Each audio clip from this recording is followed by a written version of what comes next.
Our sister RP is in the place to be. What's up, sister? Et Sin E. How you doing? Et Senate E. I'm doing nefer. Oh, great, great. Um, well, I got it today. I was thinking it was coming from France, but then I did the tracking and it was outside actually when I went to check, and here it is. Oh, that's what's up. It's just like my hat. That's what's up. Let me, Yeah, let me do the solo layout. There it is, brothers and sisters. That's yeah. what's up. I really like this.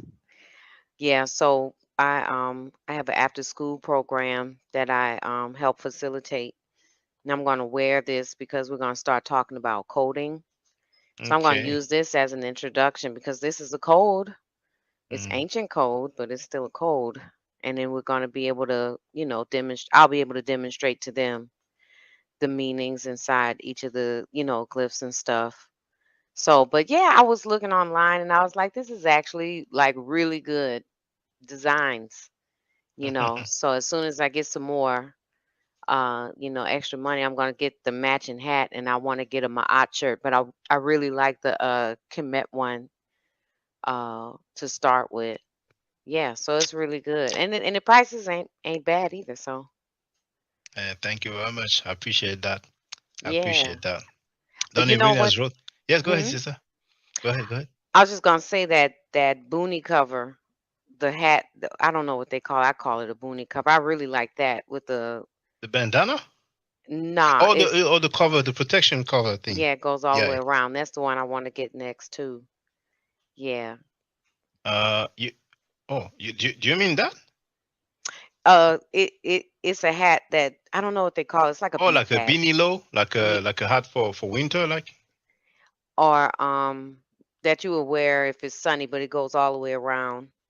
Oh yeah, I get it. I get it. Oh, okay. I didn't even know that was added. You know. Yeah, yeah, yeah. Okay. Yeah, I All like right. that one Okay. too. But Okay. yeah, I Okay. got it.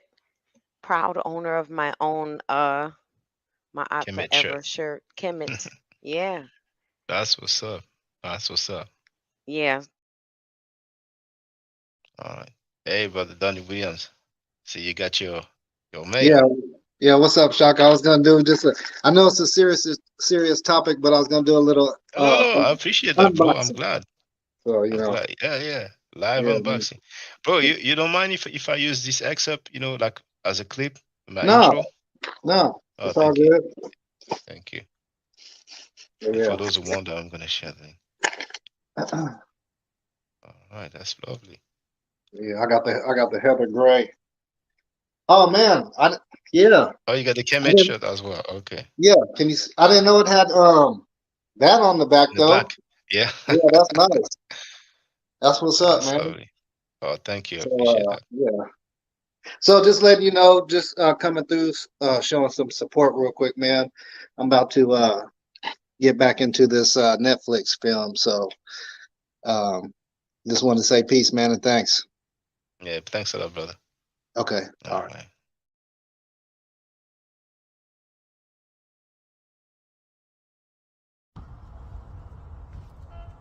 Hotep Senu Hena Senut, Yitiren Ishakanduku Kemeta, just received my shirt. That's the white one. I do have the black one as well. Look at this motif on the sleeves.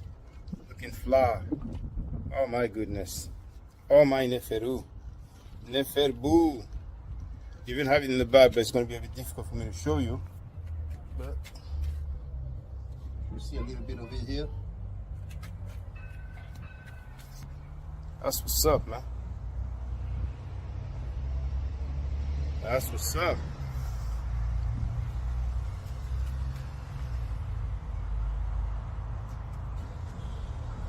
And this is the black Ma'at shirt. Look at this, man. That's what's up for real. Oh my Neferu. Neferbu. Hotep Senu. Hena Senut. E.T. Ren E. Shakandugu Kemet. That's the deal. Can't even check the design in the back. Hold on. Hold on now. Oh my goodness, man. All the way in the back. You got it all, man. You got the hat. You got the bandana. You got the shirts. You got the hoodies coming soon. I mean, you have it all. All right? Hotel.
Microphone check.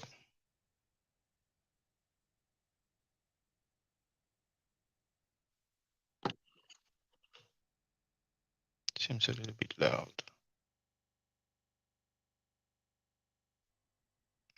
Well, that's okay. I don't know. Okay. A little bit loud though. How about now? 1 2 1 2. Microphone check.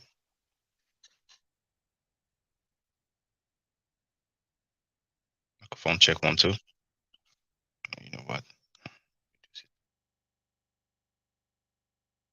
Microphone check 1 2.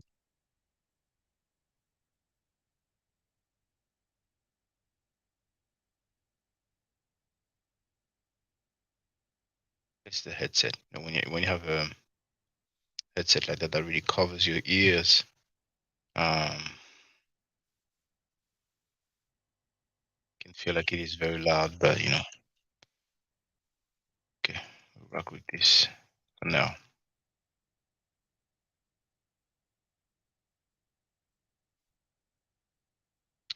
Hotep Senu Hena Senut E Tiren E Shakandugu Kemet.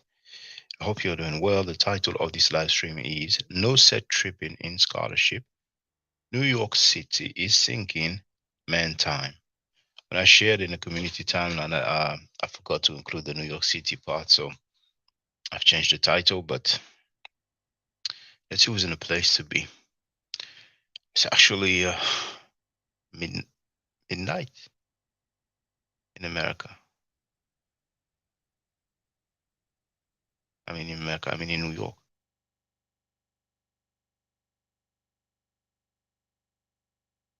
Donnie Williams in the place to be. He wrote Sound Cool over here. All right. Let me deal with the New York City part first to get out of the way.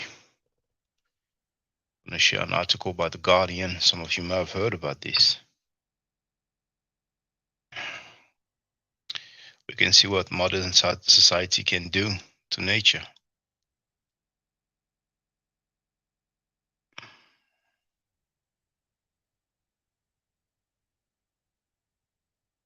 New York City is sinking due to the weight of its skyscrapers, new research found.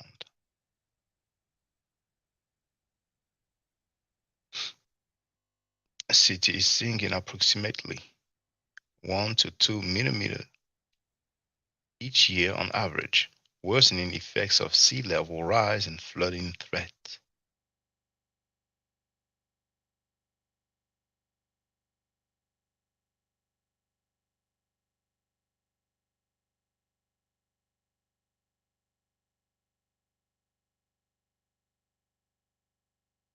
The water around New York City has risen by about 9 inches since 1950.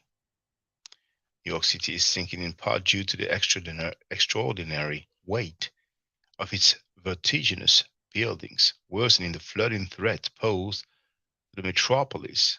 The rising seas. New research has found.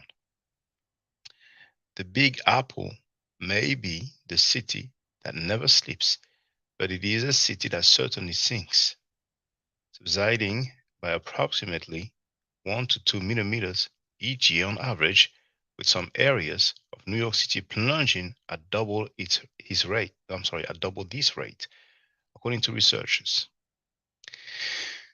The sinking is exacerbating the impact of sea level rise, which is accelerating at around twice the global average as the world's glaciers melt away and seawater expands due to global heating. The water that flanks New York City has risen by about 9 inches or 22 centimeters since 1950, and major flooding events from storms could be up to 4 times more frequent than now by the end of the century, due to the combination of sea level rise and hurricanes strengthened by climate change. So we can see that the climate plays a part, the global warming, which is denied by some people. As far as I'm concerned, global warming is a reality. And indeed, the glaciers, the ice is melting, which increases the sea level, causing more flooding. But in New York, so many skyscrapers, it's going down, so it's unbalanced. A deeply concentrated population of 8.4 million people faces varying degrees of hazard from inundation in New York City, researchers wrote in the new study.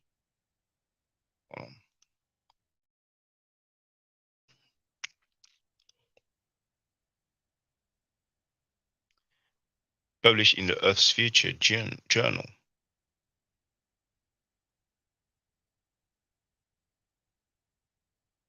The authors added that the risks faced by New York City will be shared by many other coastal cities around the world. As the climate crisis deepens, the combination of tectonic and anthropogenic subsidence, sea level rise, and increasing hurricane intensity imply an accelerating problem along coastal and riverfront areas, they wrote. The strain is being magnified by the sheer bulk of New York City's built infrastructure. The researchers calculated that the city's structures, which include the famous Empire State Building and Chrysler Building, weigh a total of 1.68 tons, probably TN stands for tone. No, it has to be more than tons.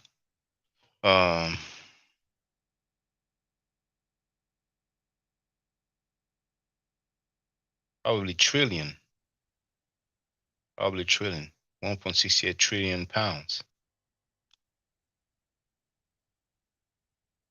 See this abbreviation.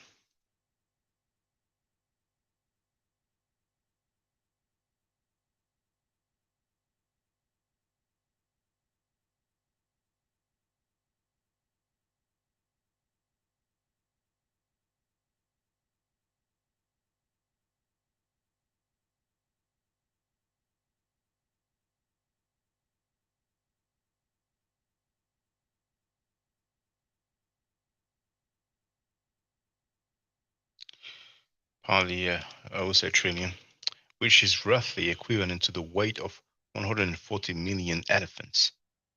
This enormous heft is pushing down on a jumble of different materials found in New York City's ground, while many of the largest buildings are placed upon solid bedrock, such as schist.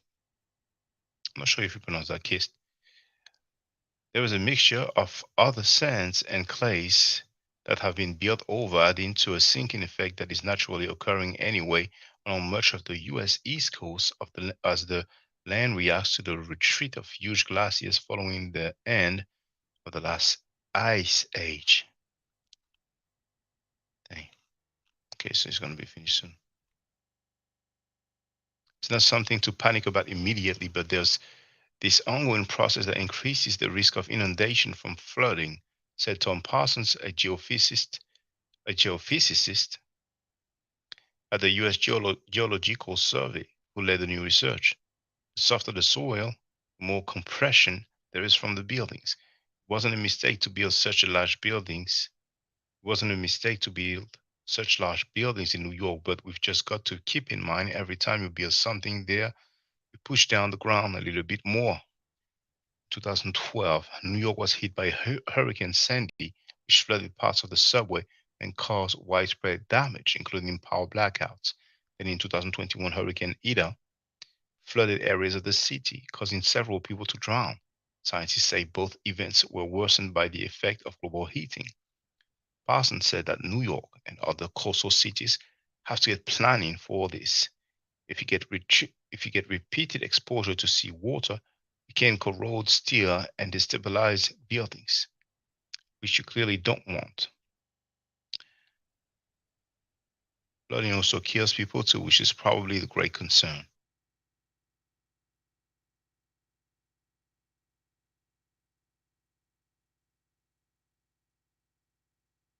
Okay, that's out of the way. Tony Williams wrote interesting. As I read the article, there's something I wanted to comment on, but I forgot. I lost my thought. Oh yeah, I remember now. I'm sure you've heard that in LA there's going to be some sort of natural disaster. Um, it's going to be destroyed somehow, some way. I think people were talking about some earthquake that's supposed to hit um, maybe Hollywood or something like that. Let me have a look.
It's this government website.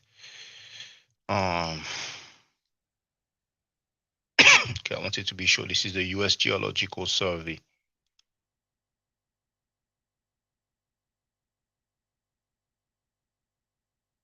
And slides, Cali has issues for sure. Bias. And here's a link. And that's the page here. What is the probability that an earthquake will occur in the Los Angeles area, in the San Francisco Bay Area? Los Angeles area, within the next 30 years, the probability is 60% that an earthquake measuring magnitude 6.7, 46% that an earthquake measuring magnitude 7, 31% that an earthquake measuring magnitude 7.5 will occur in the Los Angeles region. Now the probability for the Bay Area of San Francisco within the next 30 years is 70% for magnitude 6.7, 51% for magnitude 7, and 20% for magnitude 7.5 that will occur in the San Francisco region. But anyway, there's surely some more articles about that. Actually, it was probably about a decade ago, at least, if not more, maybe 15 to 20 years back. And there was a celebrity that had some sort of interview, and he said, "Oh, well, all this will disappear. There's an earthquake that will come." So I was like, "All right." It's the first time I heard about this. So that being said, you can see in the title that it says, "No set tripping in scholarship." Some people get it wrong, man, and it's sad. But eventually, people show their hand. People reveal their true self. We have individuals who've been talking about Africa for the longest, man.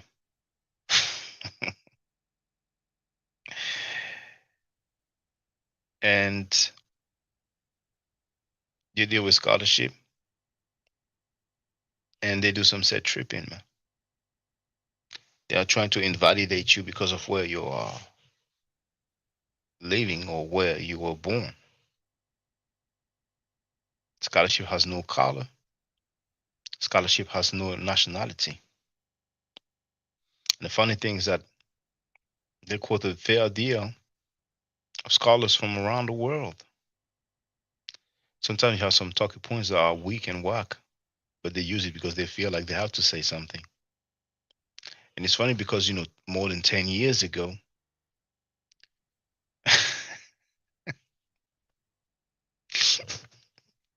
don't even yes, but you're a Frenchman, Chaka. You can speak on America. I guess he meant to write, you can't speak on America.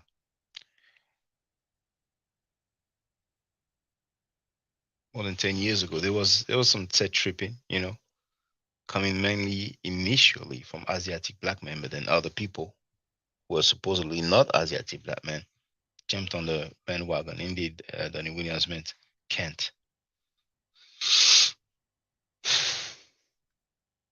And recently we have seen, with people like Tariq Nasheed, the FBA movement, you know,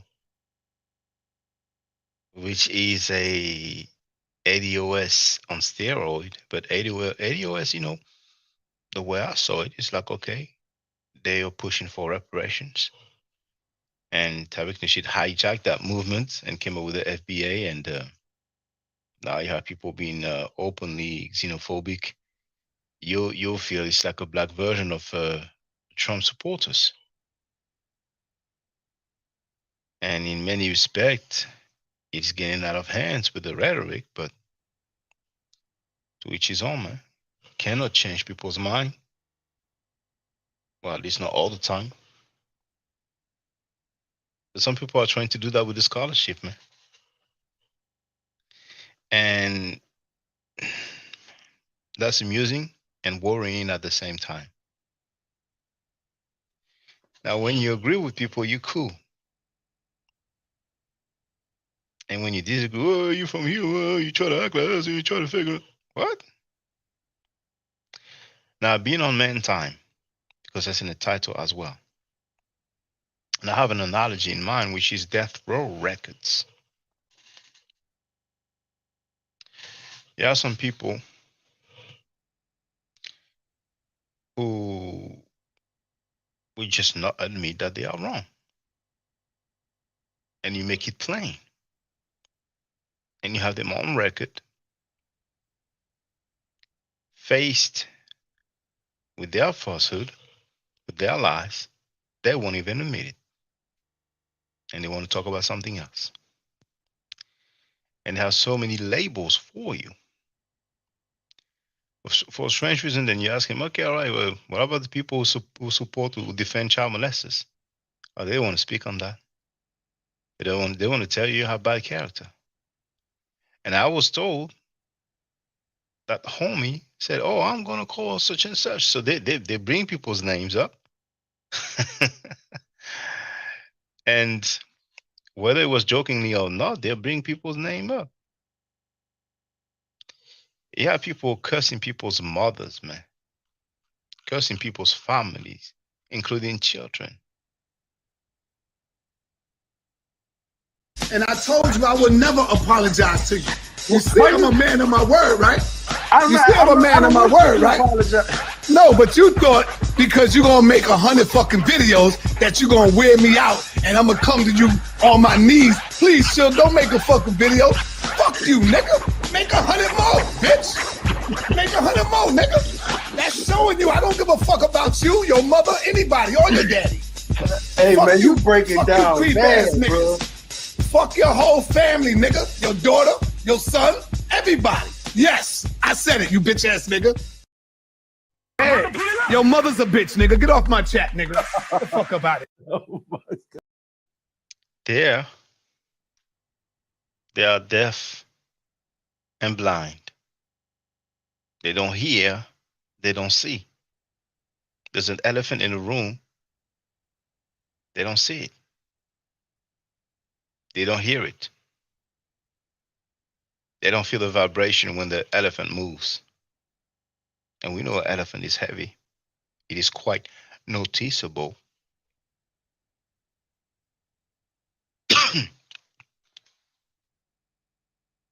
Even to the point where people will defend convicted child molesters live on air. Now they don't have any labels. They don't have any labels. So, like I was saying, it's good to assess, not to say judge, because judge is a big word. You know, I don't judge. Who am I to judge? Only God can judge. It's good to assess people according to their own standard.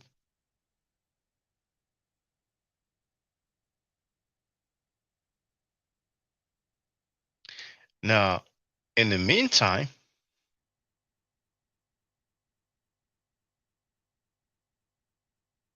there are always scammers that defend, support scammers. They are cool with them. No labels. And recently, somebody highlighted that contradiction. They don't want to talk about that. Basically, they want to choose what they talk about. Whatever they decide to talk about is what matters.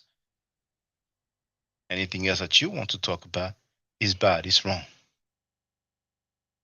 It's an elitist mindset. I was dealing with the scholarship, but apparently, people will talk about individuals who live thousands of years. They're going to talk about the good they did, the bad they did, the war, the commerce, but you cannot talk about similar things nowadays, or you will talk about it when it suits you. It doesn't work like that. It doesn't work like that at all.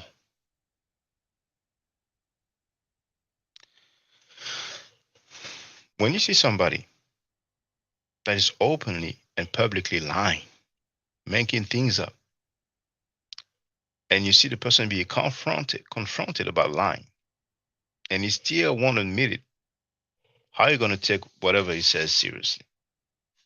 Unless he's in a position to really document what he's saying. Now, with the scholarship, you see some people struggling with their arguments. And besides the scholarship, with the labeling, with the ranking, oh, we are here, or you're here because you don't agree with us, because you're not cool with child molesters, because you're not cool with scammers, because you're not cool with liars, then we put you here. Me and my crew, we put you here. And me and my crew, we're right here. If you ain't down with us, then you're right here. You're beneath us.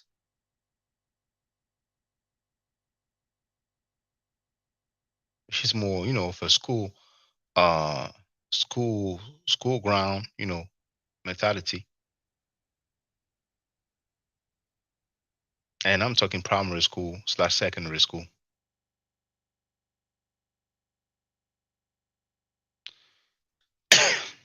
We're not even at the high school and university or / college level at this point. Friendship scholarship, basically. It doesn't fly and doesn't work like that. Who determines who make the rules?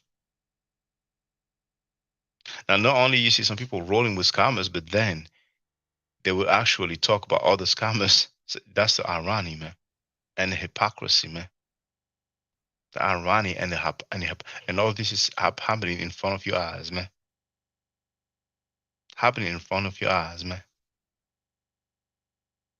Now, I told you I had an analogy in mind, which is Death Row Records. Death Row Records was sitting on hundreds of millions of dollars and a lot of accomplishments have been made, but it is safe to say that the management was not the greatest.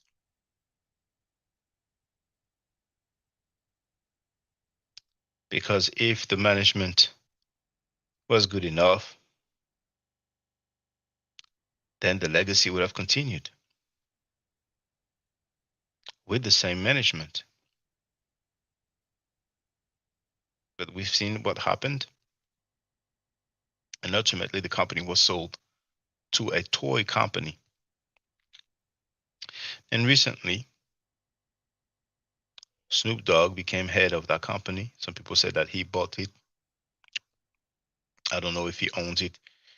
I don't know the percentage of his ownership. But the irony is that the guy who is credited as having founded Death Row Records, and he spent like damn, he spent 20 or 30 years. He did at least 20 years.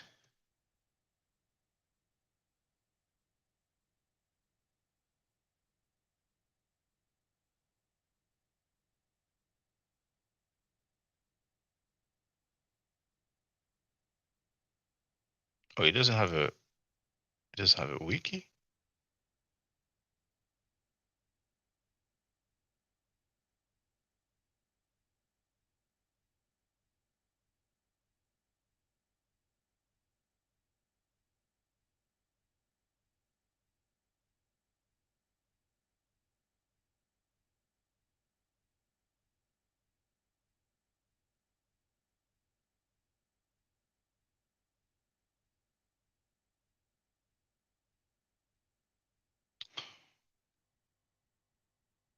Okay. Article available only to subscribers. Fine.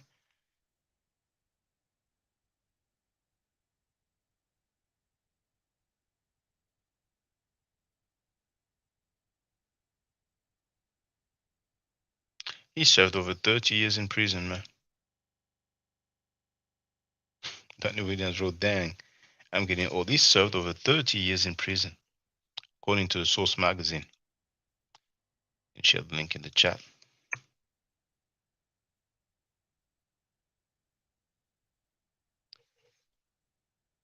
And he was seen with Snoop Dogg also. And who knows, he may play a part in the record label. And the other person was head of the label is now in jail. That can be very ironic, man. So a lot of time people focus on the accomplishment, the huge sales of the records, the huge amount of money generated. But on the other hand, some people didn't get paid as they should. Some have sued. A few managed to recover some money. The wife of the sponsor, for lack of better words, received a big paycheck. Daz, the record producer, received a big paycheck. And there's been a lot of trauma, a lot of bullying, and a fair bit of death as well. Yes, that N word Daz, as he was known initially. He named himself after a mobster. Because first he was that N word Daz, then he was Daz Dillinger, and I think probably now is known as Daz. But this is a reality. This is an undeniable reality. So we do have some group that people see as the best thing since sliced bread. and it's headed by the same dude that you heard cussing a person's family, entire family, and he specifically said, "F you, your family, your blah blah blah, your son, your daughter." And just like New York City is sinking slowly, very slowly, that group is sinking as well. And it may sink very rapidly. Now that's just one example. I mean, he cursed so many people's mother, and there's been some scamming also. There's been some lying also, and we have even more serious. Oh, Jewel passed away. Oh yeah, yeah, she passed away. She had some long time disease. I forgot. Her interviews were off the chain, man. Dang, I even forgot that she passed from a long time disease.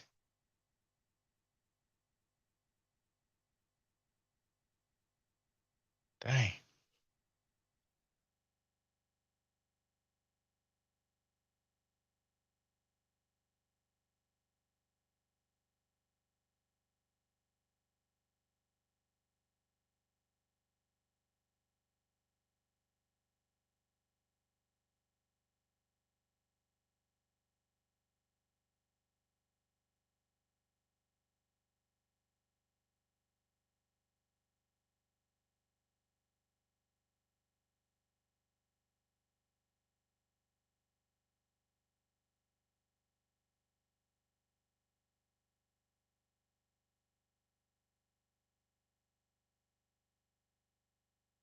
In an October 2021 interview, she said that she was given 6 months to live and hurried to release her final album, Love Plus Pain, equals music as a result.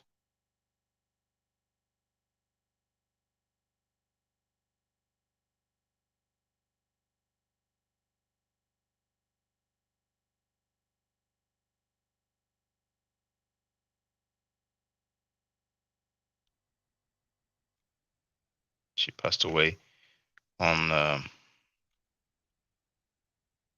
May of last year. I see the brother Donnie Williams. Hey, brother, how you doing? What's up? What's up, Shaka? What's going on, man? Oh, I'm chilling, brother, chilling. I'm trying not to Yeah. say name. Yeah. You know, yeah, I'm just tapping in, man, like usual. Um, I appreciate you that. know, you used a high school analogy, and I'm not a good storyteller or anything like that, but when I was in high school, um, you know, I had a senior dude. I'm gonna say his name. His name was Tyrone Trotter. He's he's no longer living, but he kind of took me under his wing. You know what I'm saying? When I was a freshman and stuff like that. And before he passed, you know what I'm saying? We was looking in the yearbook, and he was it was like they take pictures and these memories and stuff like that. So like he was in a picture, what at the time people we considered haters and stuff like that. Um, and we asked him about it. He said, "Man, what you doing in the picture with them haters?" He said, "Man, they caught me slipping that day." And the reason I'm saying this is because I'm not trying to, you know, we don't have to say no names, but we know who's I being. mean, you Uh, can if you want, but I'm just saying I'm trying not to say because well, I'm gonna try to. whatever you do, they complain. I'm gonna try to do that too. But this person, um, was literally on Saw Netter TV, sitting next to another known liar, right? And he's not looking at him funny. He's kicking some bullshit, And I kind of chopped it up and gave him the benefit of the doubt and said he was slipping that day, like Tyrone had told me, but when you see people, um, you know, doing the things that they're doing now, um, not not supporting you, not even just like I do, just come in, chop it up. Hey, let you know we riding with you and stuff like that. I don't see them doing that. I don't know what goes on behind the scenes, but I'm saying I made the excuse, you know, and it ain't gonna fly no more. You know what I'm saying? So it is what it is. People Mm. show their, you know what I'm saying? They show their agenda, they show their hand, and yeah, just looking bad And right now. and Do you that know, make I mean, sense? oh, it makes sense to me, but um, I can read between the lines, and not everybody can do that. But there's some talking points that I've heard for a while, and then all of a sudden, some other people, I thought was cool, and I hear the same talking points. I'm like, okay, I know the deal. It's obvious that people have private conversation. Probably like on StreamYard or Zoom or maybe video call, and it just oh, you got yourself the mug. Oh, you saw that? Yeah. It Yeah, came in. that, It came in. So I got me some that's tea what's up. popping up. That's Yeah. what's up. But, I'm glad you but have yeah, it, man. man. Yeah, but what was you saying? I was listening. Um, yeah, it's just the talking points. I'm saying? Like, I don't mind people having criticism. I'm saying? But when it's the same talking points that other people have said for months, and you be like, why you never said it before then? You know what I'm saying? But such as, oh, you knew about this. Like, man, I'm on another continent. I've discovered over like 6 months, and everybody can see that I was discovering, that I was asking about it, but I'm supposed, supposedly I knew about this. This is so ridiculous, and I'm showing. Look, man, I brought it up. I was told we don't want to talk about that. Then the dude came on my panel. I brought it up again. He said, "Yeah, that's true. Yeah, I mean, all this was discovering. People will be like, oh, see, he knew." I'm like, man, please, what you guys are Yeah. trying to say? You know what I'm saying? But out of curiosity, like Akasha 254. Is that a brother or sister? It's hard to tell. Yeah, but Um, never mind. Because but can, can you tell us, like, what was happening? Like, so that person was putting comments, and then the comments were being deleted. But was the person like blocked for good or put on timeout or? no, I honestly, and I'm duty bound. I got to be the embodiment of the truth. Mm, I did not see that. mm, I didn't see what I did see was she had whatever the person is, mm, mm. that person was riding for you. That's what I was trying to Oh yeah. say. Oh yeah. And then Yeah. it's the person that said, yeah, my comments were being deleted. Yeah, yeah. Because he said, yeah, you said, yeah, I saw you. Forgot the exact word that you used, but yeah, I saw you were like, oh yeah, it is what it is. You know what I'm saying? That doesn't really surprise me too much because we have Black Anada over there, so but it is Yeah. what it is, man. Attack dog. But yeah, yes, exactly. Yeah, attack dog. Uh, Never miss a, never miss a beat, hey, never miss an opportunity. under under the wrong instructions. Yeah. Yeah, misguided instructions. Yeah. But oh, it is what it is, man. But in July, it will most likely be a shift. And like when I see people, addressing polite now, and polite was cool then, I'm like, okay, all right. People seem to wait and weigh the situation. Like, okay, the dude's going down now, so I'm gonna speak on it. But when the dude was not down, anything else going on, and we'll have another guy also, Mr. Credit Repair, you know, or formerly Mr. Credit Repair. Everybody in Yeah. their mama know, about the scamming, Yeah. but he doesn't get that treatment. He doesn't get that honor. I'm like, okay, all right, it may take time, but many people came out publicly Now spoken up. You know what I'm saying? Yeah. So Born F4G is one of them. I've played it so many times. And people act like they don't see. People act like they don't hear. You know what I'm saying? Hmm. And then Yeah. again, it's They let it. They let it. They let it ride. yeah, that it's like, and it's yeah, indeed, it's not just one person; it's several people. They know about that. And it's amazing because they're not saying anything. They're being silent about a dude who's coming, who's stealing from people. I'm not stealing from people. I'm not lying to people. If people disagree with what I say, I'm like, fine, we will never agree with everything. Some people feel like we are Moors. Some people feel like we are a descendant of the Arabs. Some people feel like we come from Mu and Lemuria. Some people feel like we are the Israelites. I don't agree. All right, fine, but I'm not cheating the people.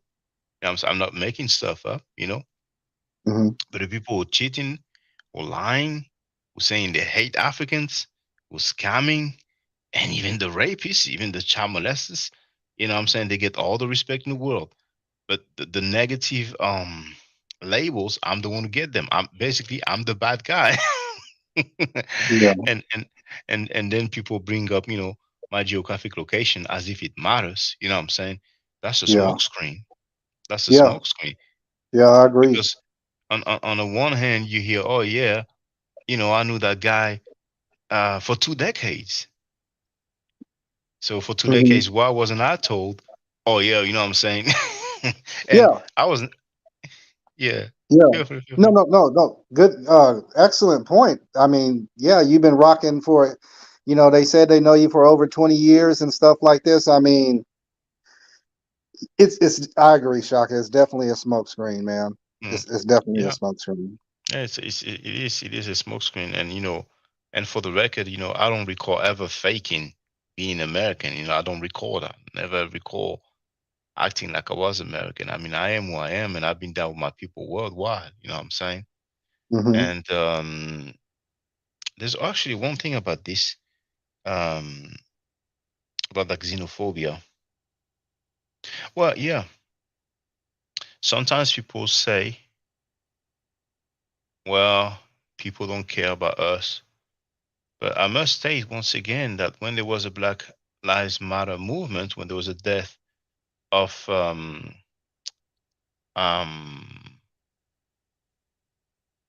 the brother who was killed by Derek Chauvin with a knee for 11 minutes or so, or nine or 11 minutes. The name escapes me now, but it will come back to me. Um, Derek Chauvin. I don't know if you call it Chauvin, George Floyd, George Floyd. and on some other occasions as well, but mainly that one that caused really an international movement. Hmm. So you had people from around the world who stood up in solidarity. Yep. But when people die around the world, Black people die around the world, and particularly in Africa, do we normally see Black Americans or African Americans speaking about it, protesting about it? No. I don't think so. But still, we're not tripping on that. And amazingly, we have some people who are xenophobic, and sometimes they'll throw narratives like they look down on us, they don't like us, they hate us, they see us, And I'm like, man, we have to keep it real, we have to keep it fair. Yeah. But it's okay. Life is what it is. There's always good and bad everywhere. And Yeah. But I'm I'm Go sorry. Go ahead, ahead. brother. No, no, no, that's okay. Go ahead, No, brother. Feel I free. just don't know where is that coming from? Like where? I mean, I I don't know if you have the answer for that because you don't live in America. But where is that coming from? Saying that Africans, they got a better advantage than us, or whatever their talking points are. I mean, I literally have um my neighbor is from Ghana. You know Ghana, what? Okay. Ghana. One Yeah. of the sweetest one of the Oh, sweetest you mean? I'm sorry. You mean sweetest Guyana? ladies.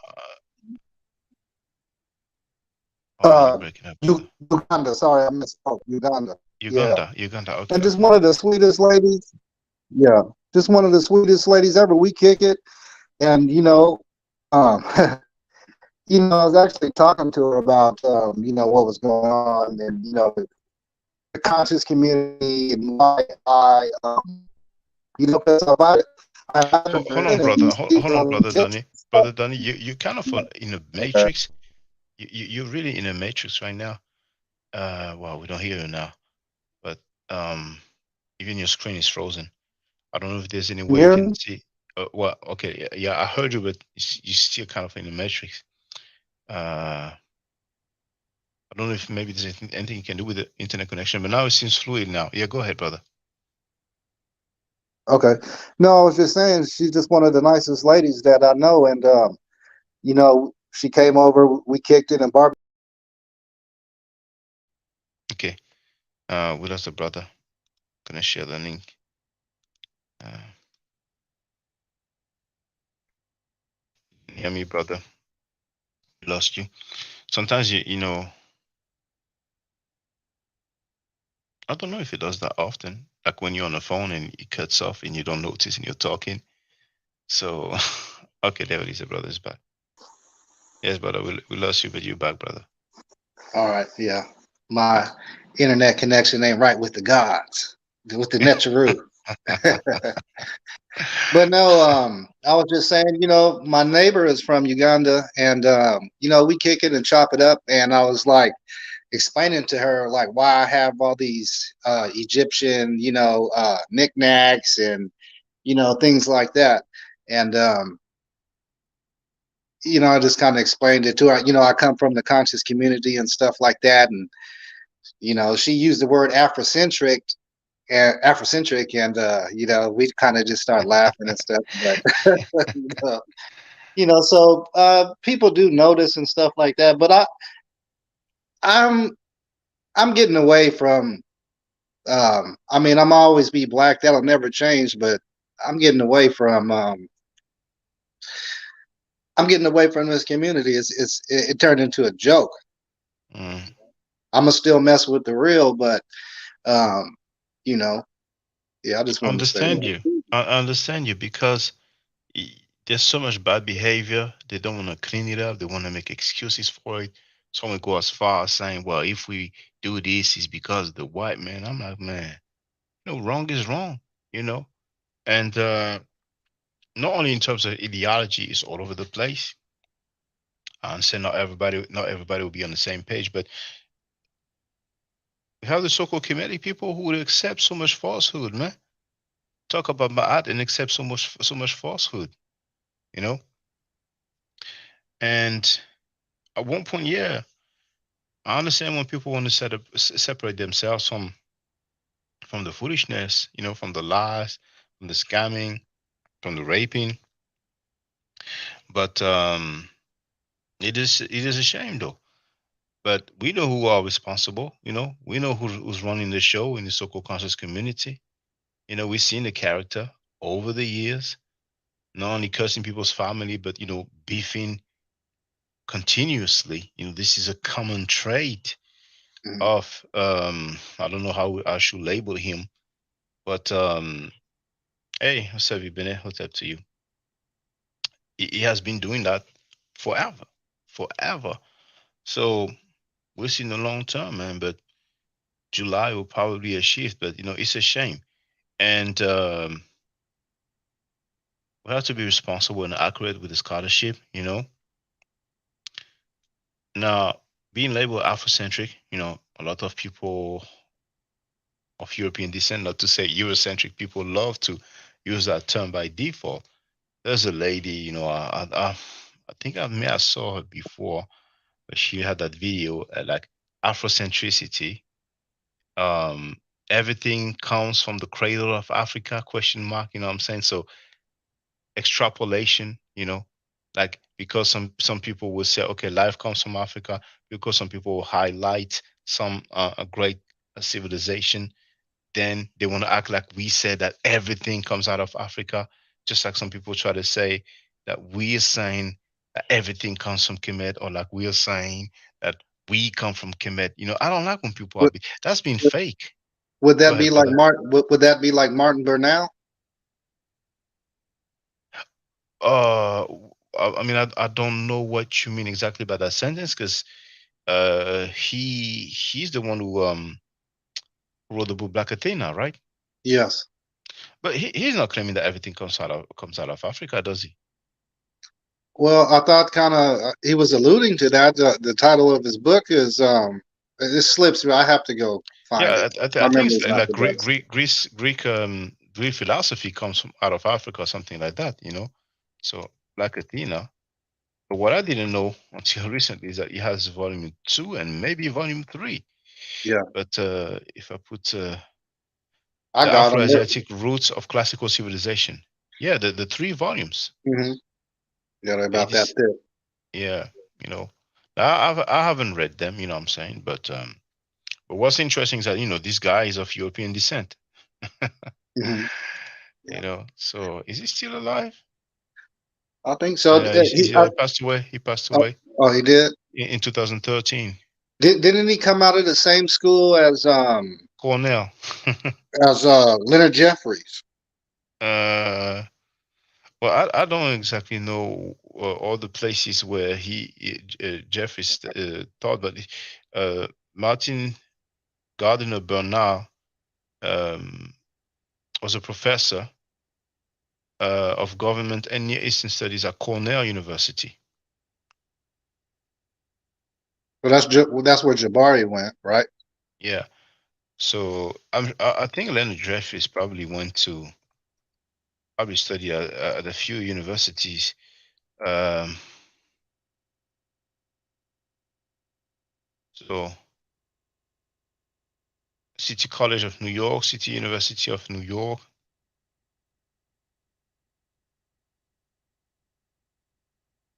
Now let me do a search now.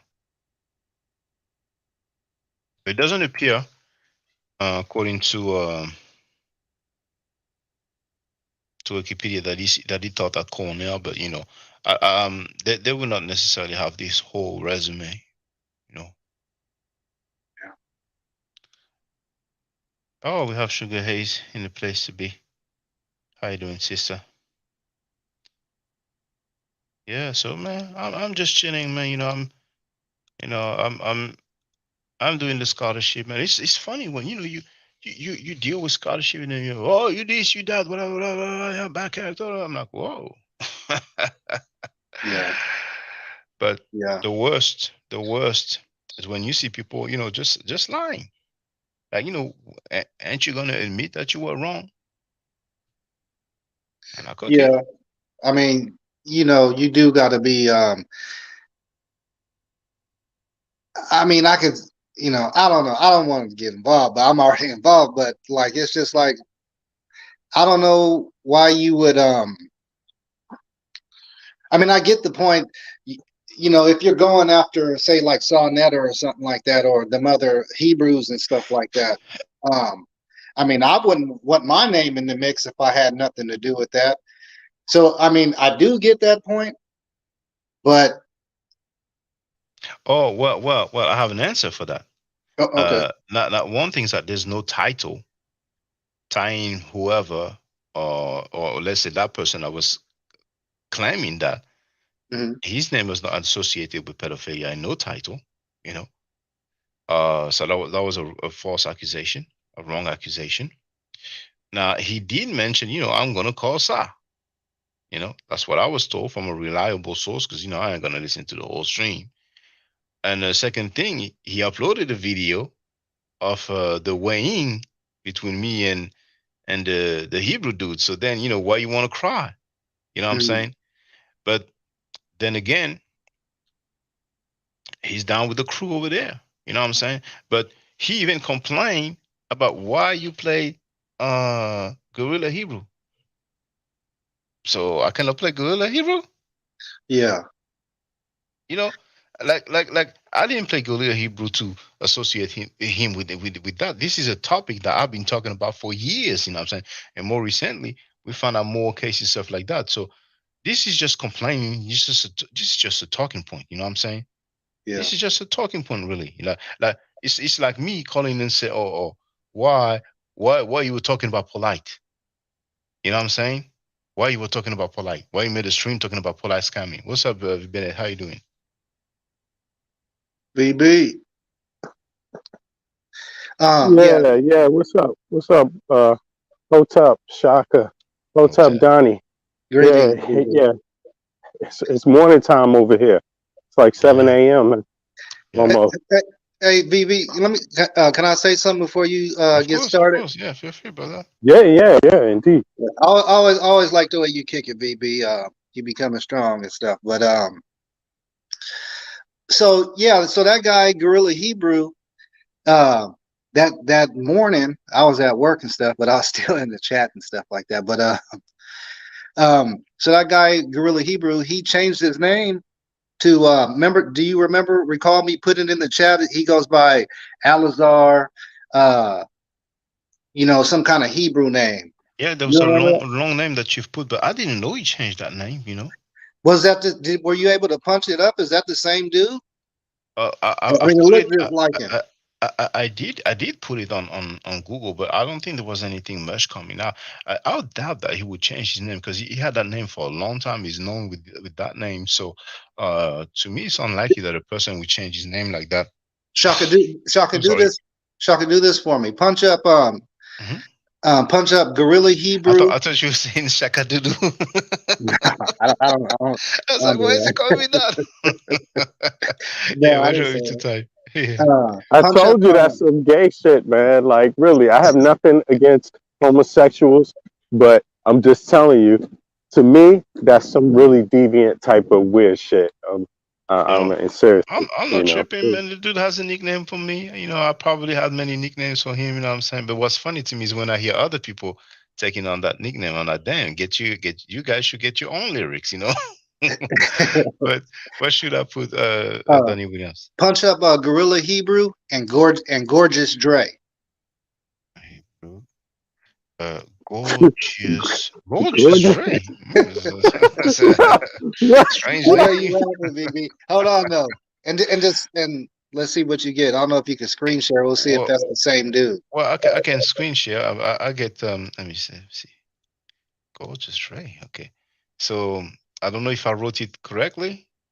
Guerrilla Hebrew, Gorgeous Dre. Did Yeah, like this? yeah, that's right. Well, the first result that I get is the no jumper interview.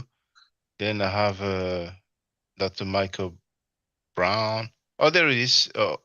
Gorgeous Dre stops by camp Sikari. That's 2 years ago. Should I go to that video? Well, that's not the one I was thinking about. I was That's just trying to verify is it a if YouTube that was the video? same dude. Is Yes. oh well, let me try it on YouTube then. Boom. Yeah. Oh, while we are at it here, the MVP show. Mami Abokun disrespects African heritage. So we have her name, her picture, we have the word kun, but I guess that's the quorum. So, oh, okay, Q&A with guest Alazar Ban Zlaiwa. Okay. That was four So months is that ago. the same dude? Okay, That's the let's one. see. That's the one. Okay, let's see. We're gonna let the room fill up for a minute. And that moderator H Millette, I don't know if she be with Sodnet or Welcome to Q. Frankie, Oh, lowercase. yeah. I've seen that name She, before. she Usually, she's if you want another to be one. a guest, yeah, if you want to be a guest, and here's the email address. I've seen that name, many times. Okay, let's Q&A see. Sundays. Q&A Sundays. What's happening with you? I would tell them I don't know what you can do. What's your genius? And what out with your so time, brother? Yeah, I'm gonna let you go ahead and to bring the brother on.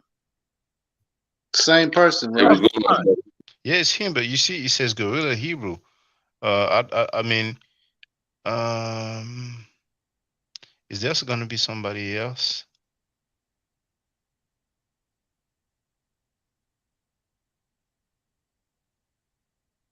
A bunch of kooky ass dudes, man. I mean, man. I don't know, man. Menticide. I would really say the darker you are saying things like that, the deeper the menticide has to be. Like you really have to be completely fried to be African descent and claim to hate Africa. Like I just don't get that one, man. And the other ones, I think they like imposters. They just look. Why would you? First of all, as a black man, why do you need to throw around the word the white man gave you in your own oppression? To define you. I mean, that there's nothing more of a mockery than that. Although we do it from time to time, these dudes, like, look at this dude, man. He could be Ashkenaz, Ashkenaz. He could be any goddamn thing. Like, where's his DNA test at? Mm. Well, it looks like it may be his Hebrew name because I guess people will have a Hebrew name and maybe some Yeah, other that's name it. as well. But because that's two videos and he's there, and I guess if it wasn't his name, he would just say, "Hey, that's not my name," because those videos that's 2 months ago, 4 months ago. So yeah, I didn't know that. So yeah, Yeah. So that and that at the end of dude, the that day, dude. Gorilla Hebrew is like. But go ahead, Donnie. No, I was just gonna say that dude next to him. He thinks he's a Hebrew too. Oh well, So it's they like to say, yeah, we Israelites. I don't know where they get that from. You know what Yeah. I'm saying? But I- You know you know, what? They could say whatever they want. How do you sit back as a black man, right? Sit back with people that appear white and allow them to just hail the nigger word around? I mean, yeah, how do I mean, you he's do that? biracial. He's biracial. So What's he's wrong he's, with he's, this he's guy? mixed race. Because He's half black. So it's you know, almost like he don't know the history. He doesn't know that a lot of people been anti-black down with that slavery of Africans. He doesn't know that. no, So he why knows. why He knows. even play He knows. around with it? So for me, I'm just like, I'm gonna be honest with you. I have zero respect. Zero. Once you start throwing that word out there, But it's he's, like he's you're not the trying to only one, challenge though. my He's not intelligence. the only You know one. what Not I'm that saying? I'm defending it. Or any of them. No, I'm talking about just stand next to him. Stand next to him. Be associated with that. Mm. What is this? No, I'm But, way too intelligent but what to about all the other fall people who for use it? such stupidity. I mean, people should our people need to really get a hold of that word because again, we were saying this before. You want to talk about identifying the Hicsoites and they ain't the real people. Well, you're running around calling yourself and other black men nigger. I mean, what the fuck, dude? Like, wait, get your argument straight. But this is just even it's just like one step further because now it's like I have to stand next to the person that would be on the slave plantation within my ancestors, and he's calling me a nigga today. It's like what the fuck, yo? That's These something. guys are That's something. retarded, yo. Yeah, that's something that I mean, that's what personally, I I don't know if I ever use it. One day live on air, probably if I quoted somebody. But I try not to use the N word. That's why I say N word. Sometimes I say ninja, and I guess we can all play a part. We can all play a part. If the younger ones hear us using it less and less, then it may help. And I think one thing that really didn't help is the music. Because we've seen some non-black people singing some rap songs and using the term because that's in the lyrics. And today, and it's been a while, it's been years, there's even some white people who use that term, to each other Yeah, or towards and other people. guess who give them permission? Guess who give them permission? It's like, and that's the crazy thing about it. It's like, you know, man, and nobody controls what you say in your house. You can go in your mirror in your home and call yourself nigger all you want all day long, and it's not a problem for nobody else. But when you go outside, now you're entering into a world where the rest of us exist, and for you to walk down the street safe, it means you got to have my back too. That's what it means. It also means for your kids to walk down the street safe, you got to have my kids back too. And the moment we start forgetting that, you start losing value. That's the thing about it. So, is it really that hard for you to not say nigga, especially when you're an intelligent black man that want to talk about? the goddamn Hyksos, is it really that hard for you to not say the N word? But you Yeah, know everything about everybody else's fucking identity. but But you got the it's label anger. that somebody gave your ass, and It's you don't anger. even know. They're not even the real people, niggas. Ain't even the real people, bro. You know, and You will. that's what I'm saying. It's so dangerous that we pretend to be intelligent, but yet we're being so goddamn dumb. We can't accept that shit on the radio, man. It's got to be called out. It's got to be called out, and it's not personal. My opinion is not personal to Smash, but goddamn, I thought you was way smarter, dude. I really fucking thought so. I don't think so anymore. That's just how it is. Okay, that's not isolate. There's a fair bit of people who are like that. But I what mean, what it's is what? seductive, Saka. It's seductive because when you got people like Sarnetta, and then all a bunch of group people just allowing these little things to go on, and it's not even them. This shit been going on for 20, 30 years. You know what I'm saying? Like you said, the rap music, you let a little bit in it. First they start calling black women bitches and hoes, and you say, okay, freedom of speech, freedom of speech. Okay, Dolores Tucker, chill out a little bit. You maybe you being a little too hard because the white boys say fuck you and all of this shit in their music too. But here's the thing, they have way more control over their destiny than you do as a minority. So, they given a little more leeway to fuck up everything and themselves and still get a head up on the next generation. You don't have that opportunity. You know what I mean? We don't have time to waste. We don't have energy to waste. We don't have friendship to waste. We don't have our unions and our communities to waste. Our relationship with our own women. We don't have that to waste. We need that to come up. But nah, more important to call her a bitch. That's going to be good for our relationship. You see what I mean? That's what the Yeah, and so you just get it slowly. It gets normalized, and then yeah, next thing normalized. Yeah, you know. it became normalized. Sugar Hayes wrote N word is a curse word in my book. So when I use it, it's not a term of endearment. I call anyone I don't like a N word. You know, Hey, you know. I did have a question. It's off topic. It's at No, feel free. VB. I don't know if you accept it or not, VB. If not, that's cool, and I respect you declining. But as we kind of go along, and obviously I do follow the channel, kind of get familiar with you guys and stuff like that. Out of curiosity, so you come from the DC area, correct? Yeah, man. Yep, yep. Born and raised, bro. Born and raised. That's what's up. So I was just curious, man. So what made you move to the UK? No, no, I don't live in the UK. I Oh, I live in thought you Denmark, were. in Copenhagen. I live in Copenhagen, but That's Canada. no, man. You know That's what? Right? Denmark. That's Denmark. That's Oh, the okay. capital When I city was of younger, Denmark. yeah. When I was younger, when I was in my mid 20s, I was a DJ from the time I was like, you know, 16 years old. But and then I started playing out in like clubs at like pretty young, bro. And then I started playing under my own, getting my own gigs in clubs when I was like 18, right? And so I played as a DJ for a long time as a young man in DC, right?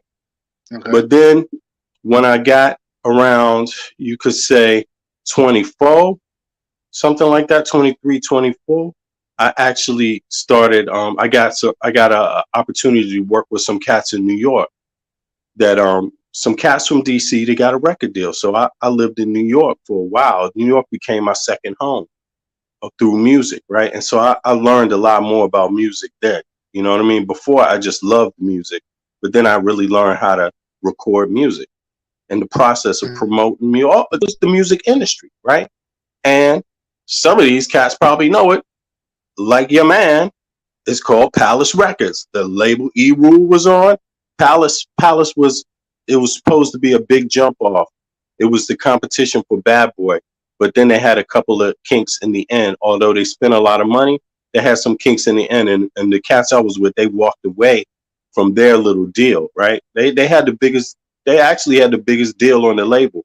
but they walked away from it because it was some things they didn't like, But long story short, I met so many people just during that I just kept moving, and I would travel as a DJ and also doing music, man. So after traveling around for many years, man, just DJing, I ended up here um, with a cat that had a company doing promotion, right? Um, Producing commercials and shit like that. So I ended up staying around here, man. And then I went back to the States for some time, for like some years, and then I moved back also. I ended up having kids and everything. Okay. So that's why. Thank you. I was just wondering about that. I was just wondering how it But it's a happened. good question. It's a good question, man, because there's a lot of, I mean, believe it or not, I meet a lot of African Americans here. Believe it or not. And like I was saying before, one of my homies from the Bronx was a bouncer at the tunnel. You know what So I'm saying? let So me get it straight. Let me get it straight. Copenhagen, that's Canada, right? Copenhagen, no, that's Denmark. That's in the Scandinavian. That's next to Germany. Okay. That's not Yeah. considered UK? Nope. Okay. All right. I learned something, No, man. no. It's its own country. Yeah, yeah. It's It next to it Sweden and it sound Norway and Germany. it sound cold out there, man. Is it Mm, cold? it's not so cold. It's not so cold. Nah, nah. It doesn't get as cold as DC, and it doesn't get as hot as DC. DC Uh, gets real cold in the winter and real hot in the summer. So this weather here is like between that. It's medium, The okay. only thing about it here is that in the wintertime the sun doesn't come out much. Mm, So it's you're dealing with periods of dark. You know what I'm saying? Which is like that's where that vitamin D comes in. You know. okay. But yeah, Donnie, yeah, Don. But I've been to Texas as a young man too, man. I've Uh-huh. been to Texas. As a young man, Donnie, I didn't have any type of barriers, you could say. I didn't, and I didn't learn any. I didn't learn. I learned. I was never a dumbass, and I was never the loudest dude because I learned in my neighborhood, not just my neighborhood, my city. It's the loud ones that get fucked up the Yeah. worst and The fastest. loudest The one with the ones with the weakest big one. mouths. Exactly. So I always had dudes that was older than me around, and they weren't loudmouth dudes, and I wasn't no loudmouth dude at all. So I grew up with some having to play with dangerous things and see dangerous stuff. So I never had boundaries. I mean, I literally grew up in a time where basically drugs was not considered elite in people's minds, in our minds. If you could make some money off of peddling some drugs, that was that was simple. That was an easy yes, of course. At 15, 16, 17, Yeah. 18, 19, on and on. So I've been down to Texas. I mean, I didn't, like I said, I didn't know boundaries. If Okay. you got to go to Texas, you drive down to Texas. You know what I'm saying? Like, really, you know? And yeah, that's just how it is. But at the same time, you got to grow up out of that shit, man. And music was my way to grow up out of it, and to also see the world and see some other things. Uh, but at the same time, you got to embrace those other things. You can't just hold on to shit you don't need, man. And so yeah, you end up spending the rest of your life trying to forget violence. You end up spending really trying to forget violence. So I'm very clear about it. The violence that I grew up with, it's not normal. Right. It's not normal. This is not normal shit. You see what I mean? So that's why I don't like it, because I mean, I'm just gonna be honest with you. When I hear another black man calling me nigga, I hear that this is basically hostility, and I'm just gonna react first. I'm not gonna let no nigga just be talking shit in front of my face. You know what I'm saying? Like, really. I'm sorry to say it that way, but I'm not. I'm not that type of person. It's like gonna hit me in the head, and it's just like, okay, I may not even remember. You know what I'm saying? I may not even remember. you know. So it's like those kind of things, those triggers. I don't like them, and they're not even necessary things, man. So I also the thing with I try not to curse at all, bro. I try to I really worked on myself and self control, you know. But I don't think you can be a healthy person if you don't, Yeah, you know.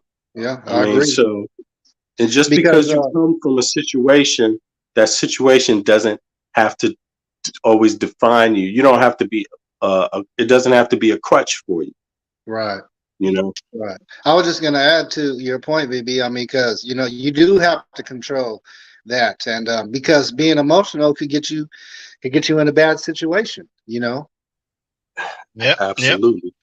And I was thinking about one thing with what was said just now. Those guys who claim, oh, the N word, we just use it. You tripping, man. You know, do they call their fathers N word? Do they call their uncles N word? Just wondering. Do they call their nephews N word? Do they call their sons N word? I leave it there. I've heard it used as hate. I mean, as hate most of my life. It's a word of aggression. You know what I'm saying? And usually what comes after it is some violence. Some violence with the knuckles and the feet or some bullets. So I don't even play games with it. If I don't know you, don't ever call me that word. Don't call me that. I'm not. And I would tell somebody once I hear it one time, I would tell them, yo, I'm not, don't talk, don't call me that. No offense. I don't know you, but you know, I'm not a nigga and I'm not your nigga. So Yeah, I had to tell people this shit a few times because people are crazy like that, man. And if you see, these are the words. It's like me walking up to you and calling you a bitch, Donnie. The next thing you know, why would the next thing be nice? Why would yeah, I respect you? Why would I? yeah. Why would I? We don't, You we know, don't, we all don't, so if we you don't. start off at such a low bar, the bar is so low, you know, Yeah, it's like we don't even play like that, though. You know what I'm saying? So, nah, exactly. If you we, meet somebody I and you can, know them for some time and this is your homie, well, y'all using all kinds of language between each other that you don't use with other people, but not people you don't know, you know. yeah. The N word, I get that one, but the B, no, hell no, no. But there's one thing though. You heard somebody say, "Oh, I've known him 20 years." I don't recall in 20 years being called that word. So people they're funny with it when they just coming up with excuses and weak talking points. I'm like, it took you 20 years to call me that. What about the clown? What about all the other negative terms? About you, but I ain't tripping over it, man. It's there. It's documented. It is what it is, man. I wish they would have the same energy for the scammers though. And not just a scammer And that's gonna go to trial, but this is a scammer that he or they are protecting, and they've been protecting for years. Because I'm asked what's your real name, but he's not asking that scammer what's his real name. And besides, like I said, he knows my real name because I ordered a product from his shop. You know what I'm saying? So, hey, but go ahead. You were gonna say something, you bet it. I mean, I was going to say, you know, to pretend to follow House of No, I'm so, Consciousness. I'm sorry. I apologize. Ibizo, my question is still the same, brother. I've already played. Yeah. Sanada defending a convicted child molester. 10 minutes. Does he have good or bad character? So go ahead, V. Bennett. Yeah. I was going to say, following House of Consciousness. How could you not know what the issue is? How could you not know what the issue is? You know, how could you not know that? Wait a second, not disassociating from this kind of from people that have this kind of behavior and exhibit this stuff, that is actually kind of strange. It's like you said, uh, you got bad behavior, Shaka, but you didn't call him the N word. You didn't call him bitch. You didn't call him casual doo doo or Jonathan doo doo. You know, you didn't play any games with them. You just said your point, what your point was, and but your bad behavior. You're being indignant. It's like, no, every black man Stop trying to stereotype every black man to be a goddamn fool that just says stupid words out of his mouth with no meaning.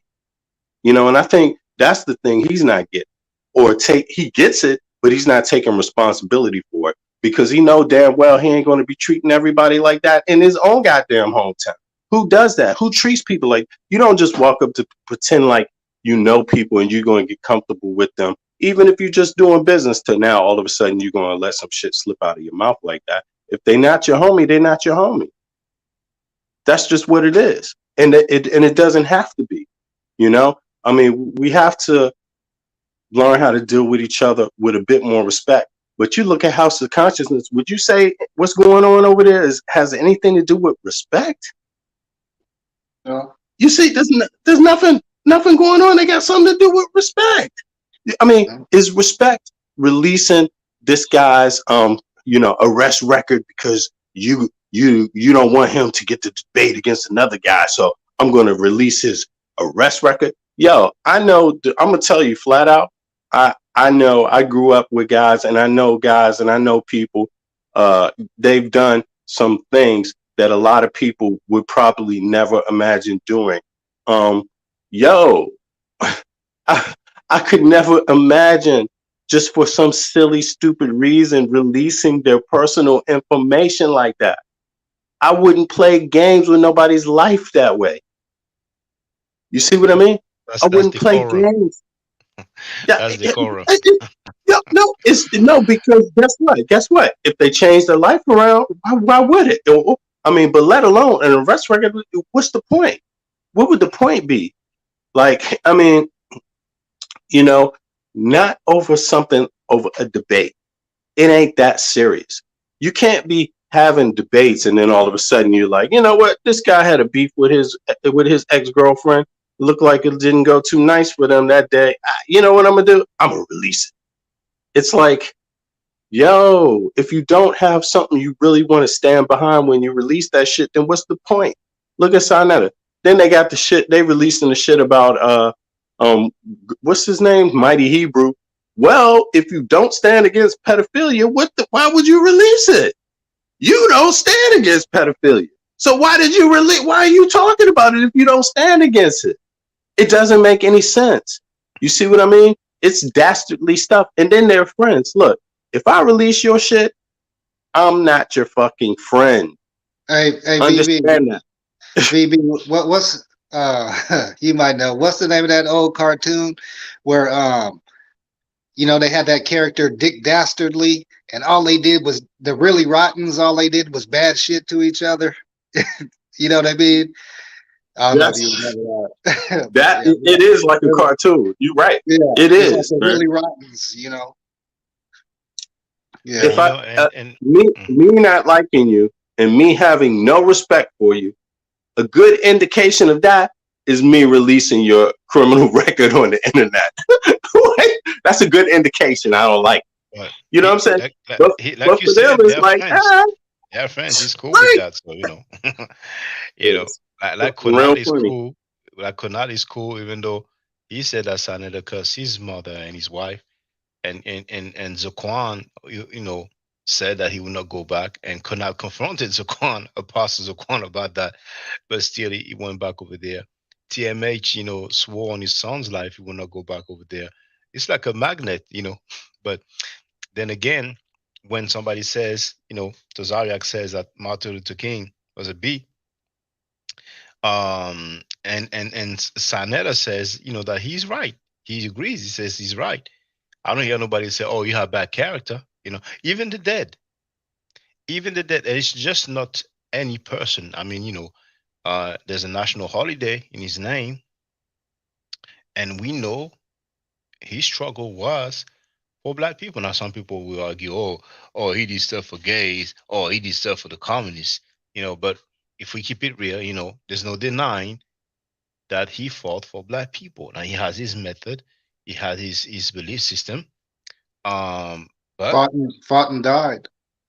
yes, Yeah. yes, and that's the thanks he gets. You know what I'm saying? Yeah. But the people who are in here supporting and promoting scammers and child molesters, you know what I'm saying? They have the nerves to label him a B. That's Yeah. the word upside down. You know what I'm saying? But then people want to talk about, oh, character, and that doesn't fly at all.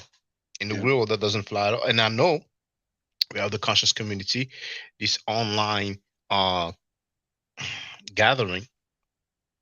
But if you go to the average black person in America, and then you bring that up, that this is the word used to describe MLK, you know what I'm saying? Um, I'm confident that most people would not agree with that. You know what I'm saying? And then again, the N word, I was wondering, do they call those people who try to justify when they say it out of anger, but instead of admitting that they are salty, they want to break it down like, oh yeah, no, we know that's just how we talk. Not only I was wondering if they use that for their fathers or uncles or sons or nephews, but their elders as well, the elders in the community. Would they use that word? You know what I'm saying? It's sad when people try to justify and freestyle over every damn thing. With us, you better feel free to come back, But then again, with the scholarship or so-called scholarship, with the claims and the arguments, you know what I'm saying? I was accused of not having read a particular text. You know what I'm saying? I actually read that text. Um, Saying that the Hyksos is made up, to me is laughable. Yeah, V. Bennett is back. To me, is laughable. It's like saying ISIS is fake. They made that up. We don't have ISIS in the Mediterranean. We have Asset. That's it. ISIS is the Greek rendition. So, you know, but then you painfully watch somebody who is stubborn trying to freestyle about it. You know what I'm saying? And I love hip hop, man. I love hip hop. I've been listening to rap music, so it's not like a shade. I've also been producing music. My beats are on my channel, but scholarship is not freestyling. Just saying. I think it's like I think you got it all pinned, Shaka. I think you know what it is, man. You know, maybe maybe you just needed a few people to kind of like back you up on it a little bit, just to Which I qualify. don't To need, let you know. and I never need backup, and No, I not, never not, ask no, for it. not, not, not, no, I don't mean that. I'm not Yeah. backup. Maybe that's the wrong word, but like to qualify it because you're not African American. So these guys come with all these I, theories, I need some but check it FDA out. validation. But look, they come with these African American cultural theories, that so-called cultural theories that they presented to you. So it's kind of like gaslighting. So in a way, you did need um don't it's nothing wrong, man. Everybody needs somebody, dog. You know what I'm saying? That's how the world works. But you need some African Americans to help qualify that, yo, that's some bullshit. That's just bullshit. And also, I mean, outside of that, you did pin it. I mean, you pinned this shit, man. Um, I don't know. I can't speak for you, so I don't know what goes on in your mind when you listening to these dudes say this stuff. If you know that this bullshit, or if you just listening to it saying, does this guy really believe the shit he's saying, or is this like, I don't know, but I can tell you it's bullshit. And I'm not saying it because it's you. I think it's problematic. It's not. I would point this shit out to anybody. I think when you're dealing with this ethnic thing about descendants, people of African descent, people that have been affected by colonization, African people that have been affected by colonization and slavery, it's a very serious thing. It's too serious to joke around with. And when these guys start doing these things, they're entering into new uncharted water. But I also think they're being used, through their ignorance. They think that this kind of xenophobia doesn't have consequences. And it has consequences because at the end of the day, if they isolate themselves, they will truly be the ones isolated. Mm. They will be standing alone, surrounded, surrounded by a lot of people that played a role in their people's demise, that surround them. So why would you want to make more enemies? I mean, look, African Americans right now, we in America talk about Mexican gangs and Mexican white supremacists and white supremacists linking up with the Mexican white supremacists. And these niggas ain't got, excuse my language, They ain't got nothing better to do but to pick on a motherfucking brother in France. It's like, how stupid could you be? You But know what I'm saying? yeah, and you would isolate yourself, if you And have I'm this. saying the N word. When I say the N word, I'm saying it with disdain. Mm, I'm saying it with disdain because normally I don't use it, but these guys frustrate you because they take it there. They take it there. They don't want to. They don't want to have a civil dialogue. They only respect when you start getting disrespectful and hateful. and then that's Then all messy. of a sudden, you know, and that's a That's messy. problem. But sometimes they want to bait you into getting there, and then they complain like Lee. But you heard what he said, like Butler Reggie. Butler Reggie tells me "f you" several times. I don't even say anything, but then he's gonna cry later on.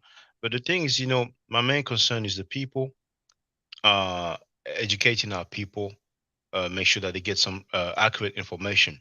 So when I see this being shared, what I'm saying, and I should be entitled to touch on the topic, a scholarly topic at that, what I'm saying, that I even talked about previously, because some people may have not known, but I've shared it today, or rather yesterday.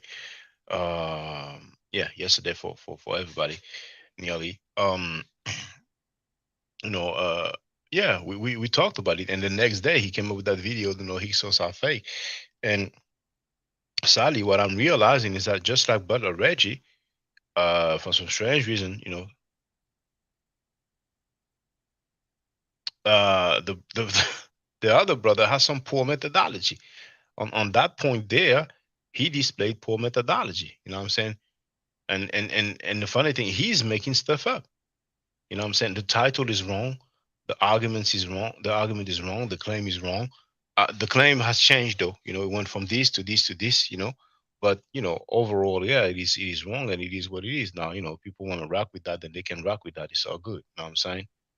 And so it's it is what it is. It's not the Now first time. he chose to take it there with you, man. I mean, I'm he sorry. knows he chose to take it there with you. He Yeah, knows, but I'm not losing sleep over it, man. I'm not losing. I told him no, you but salty. he You knows salty, brother. he You know what I'm knows saying? that he knows that you have knowledge on this topic. So why even dialogue with you that way? The way he chose to, in some petty little way. You have the chance to sit down with another brother that has knowledge on a subject. So get busy and have the dialogue. Well, You I know, think but I instead, it's I like think he he, wanna no, he I'm wanted sorry. to sun you. He see he's busy with Yeah, the games of debate, the gaming. Like you ain't read that book. Oh no, I could tell you how you did. Man, what are you talking about? You just said you knew this dude for 20 years. he You was know, I salty, mean, man. He was salty. He knows deep inside. He knows he's wrong. He's trying to freestyle and over it, and I'm Shaka, supposed to be capping for the falsehood. Go you ahead, were brother. not sunning him. You were not sunning him. In your dialogue, you were not sunning him at all. You weren't. But he just couldn't see it. He just kept going deeper and deeper in the hole. I'm gonna sun him some more. I'm gonna sun him some more. It's like, yo, man, you 49, 50 years old. Shaka, how old are you? 41. The 41-year-old black man made the 49, 50-year-old black man look stupid on the subject. It's just that simple. And you just gotta go home and eat it. Eat it. You just gotta go home and But eat it. he did And that to learn your himself. lesson. He did And that to learn your himself. lesson. You know, And because he Shaka, you weren't sunning him. You weren't playing with his intelligence. You weren't toying with all the years and all the hours he put into the subject. You weren't toying with him on that. He was toying with you and your hours and your dedication and your knowledge on the subject. And all he could do was toy with it. And in the end, he got toyed. And guess what? The only thing that's gonna stop him from hearing this message is a goddamn ego. That's it. That's all it is. And it's just, hey. I mean, I've been on Smash's platform before. I enjoyed it. I enjoyed it. I actually liked it. You know, I didn't have a need to toy with him. I know a lot of shit just because. See, Shaka, I'm not. You know this about me. I'm not the dude I don't need to be in the front. I don't need to take the front row. I don't need to say I'm the best. I don't need to say I know everything. V. Bennett knows everything. That's not how I roll. Why would I have to roll like that? We don't have to push this ball I don't have to push this ball by myself. It's a lot of people pushing this ball. You know what I'm saying? You can sit back and enjoy this ride. And then when you see somebody might need some words that you have in your mind that you can add to it, you throw it in there. And then let folks get back to it, just like Donnie does. You see what I mean? So I didn't son him. Anybody, I could son his ass all day. I'm gonna tell you, but I can son now. But at the same time, it's so sad that people have to dialogue that way in the first place, because what is it about? Is it about making jokes out of people? Is it about making jokes out of other black men? Is that what we're supposed to be doing here? I mean, yo, I'm thoroughly disappointed. I'm thoroughly disappointed. Um, but at the same time, niggas will be niggas. So I shouldn't have ever had that high expectation in the first place. You know, For you some, know, and then I wouldn't have been thoroughly disappointed. I should have just said, nah, this is one of these motherfuckers right here. I should have just said that in the beginning, and I wouldn't be disappointed. So it's a mix of, on one hand, rocking with the crew, on the other hand, the ego, and on another hand, the elitist mindset. You know what I'm saying? Thinking, you're superior above because you're from America. You know what I'm saying? But as we were going through, um, what was said, when I heard he read, like, Nessie, and I thought it was Nehesi, the first time I heard it. Um, I was like, oh, well, actually, yeah, he has a point here. You know what I'm saying? He has a point. You know what I'm saying? But a lot of people, they just don't want to admit anything or give anything, give any point. Now, later on, I realized, okay, it's not Nehesi, it's Neshi. All right. Because I actually have the text. So in the text, I could see for those who know the pool, the hieroglyphic symbol got in the reference N38. There's also another one. There's basically the rectangle, one that is empty and one that has some inner design or inner motif, for lack of a better word. But you know, the pool glyph. We have Storm in the place to be as well, and Wagfunk also is in the place to be. So then I was like, okay, that's actually Neshi. And once again, I have the books, I have the text, and but then again, a lot of people, and it's sad, they just want to be right. They just want to be right, and you don't lose anything if you have an argument, a scholastic argument, and then the other person may have more insight, or maybe correct, or maybe right. You're not less of a man. You know what I'm saying? Because uh, scholarship doesn't belong to anybody. You know what I'm saying? And man, what what I'm kind of you're talking disappointed too. about the subject is what happened 5,000 years ago. There's always room to learn. There's always room to discover something new. Why would you ever approach it like, who cares? I mean, it's just so silly, man. That's It's why you ego. don't need It's to ego. have a finite belief. You don't It's need to ego. have a finite view. It's not necessary, because there's so much more new information to come. Like we said, they haven't even dug up most of that stuff yet. Most of that stuff is still under the ground, not even touched by people, by humans, to even know what it is. You see what I mean? But yet we need to be so finite about who is who. Nah. If you have a view, I mean, to me, it seemed like a lot of this is religious. This debate about Kemet versus the Abrahamic religions. The Abrahamic religions get touchy over, this whole invasion thing and this whole getting kicked out thing. You know what I mean? That's a touchy subject for them. Although they talk a lot about the Pharaoh and all this shit, and the curses and all this stuff in their book, they get touchy, right? So, of course, this idea about who are the Canaanites, because that's central to Israelites belief, a Jew's belief. That's central to them. So they get touchy. But the thing about it is that you know it's still just supposed to be about the information. And guess what? all you could still be a Jew without even being a Canaanite. You don't have to be a Canaanite to be a Jew. I mean, come Yeah, on. It's not, you don't, some of them, they kind of forgot that, and they talk you know, about yeah. Israel, and they'll feel like And then they try you to know, tell you, look, Shaka, Shaka. Then they try to tell you, man, you ain't related to the Kemites. Why y'all try to talk about being related to the Kemites? But exactly.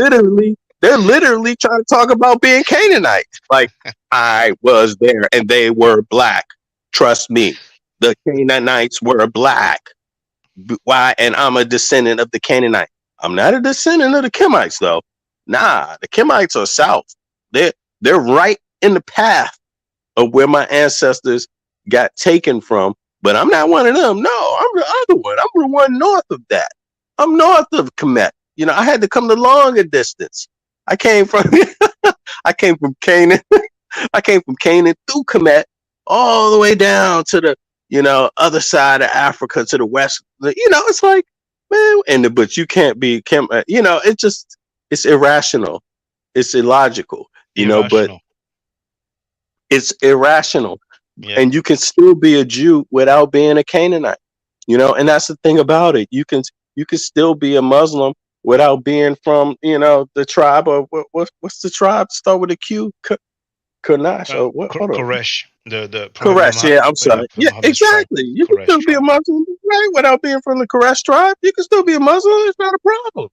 You know what I mean? You can still be a Christian without being related to Jesus.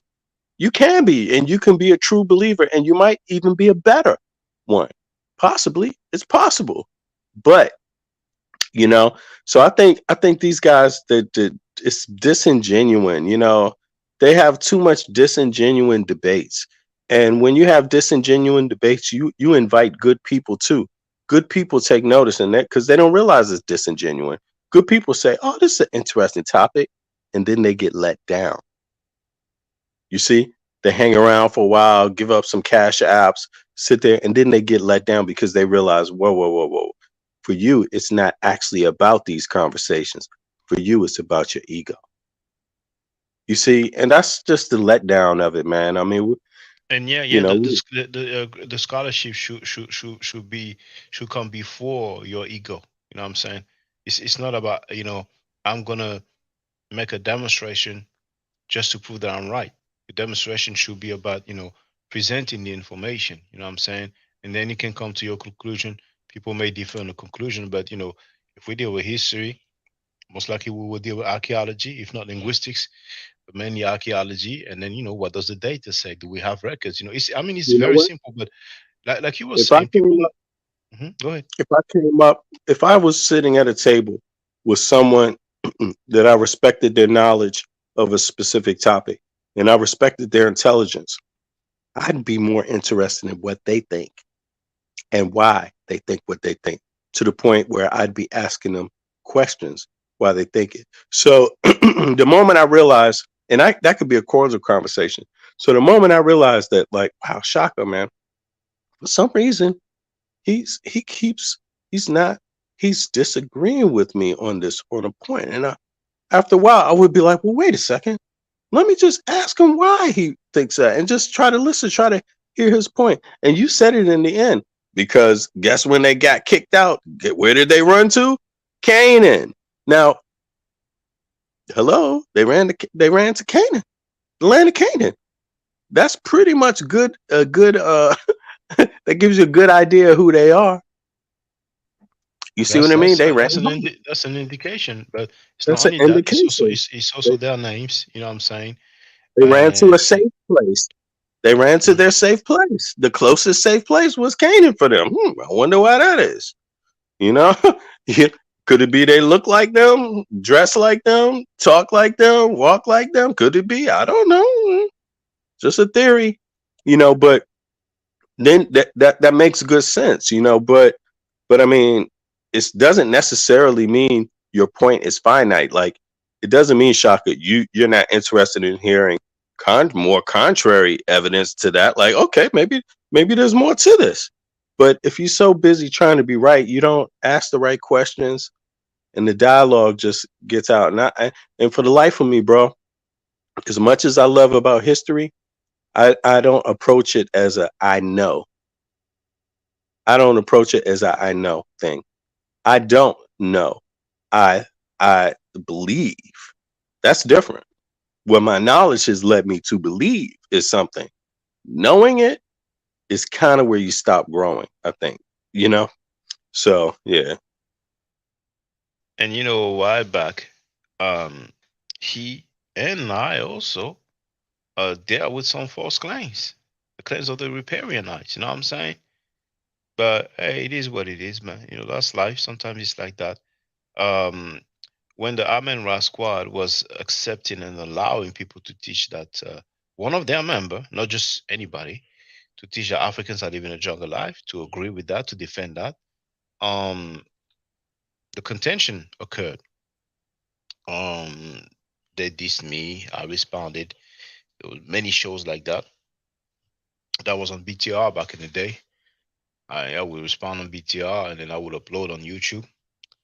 Um, but years later, Bobby Banga apologized publicly. You know what I'm saying? So who knows? Maybe years later, there'd be an apology. But I don't expect that. I don't wait for that. I don't ask for that. Uh, you know, I stand on man time. I stand on principle. You know what I'm saying? And I try to keep it 100. I try to stand on my art, and my art is truth. You know, so hey, people can take it or leave it. You know what I'm saying? It's not. You know, people are. You know, it's not that complicated. Wafong Road. That's when I left. That's when you left. You mean like what do you mean Wafong? Like, but yeah, But yeah, yeah. It's, in the meantime, that's one thing that to be wrong is one thing, but if you get corrected and you don't accept it, or you made some outlandish claim like I have magi blood. I took a DNA test and my test said I have magi blood. On camera saying this, right? And you're supposed to be a science advocate. did You know what I somebody say mean? that, or was just Oh for the sake of yes. example? Oh yes. Oh really? Oh yeah. I didn't Um. know. Yes. Uh, Literally. I didn't know. Okay. Well, Yeah, maybe hold he, on. maybe, Say maybe this he one meant, more time. he meant Nubian or Sudanese. No. Uh, No. It literally said magi. You can't mess up Hmm. the two. You can't mess up the two. Well, come with the oh, DNA test. Now, I mean, but I'm just like, you know what? you If see, you don't Storm is want to asking. show I'm your sorry, DNA Vivian. test, I don't care. Just keep it a Storm is, secret. So good. yeah. Did he show the DNA test, Donnie? No, he Oh, didn't show it. oh wow. Okay. Well, But you he know, was sitting on that. He was sitting on that dusty ass couch when he had said it. Yeah, Oh, I, okay. I mean, That yeah. New York catch. Okay, but yeah. the Storm is saying, "Are you sure he wasn't joking?" LOL. Nope, Yeah. nope. All right. Wow. That's a scamming thing right there. When they be coming later and be like, "I was just joking." Hold It's on. like, What Funk is asking, Donny? Repeat what he said, please. Bob Funk knows what's up. I think he knows what's up. What did you didn't hear me?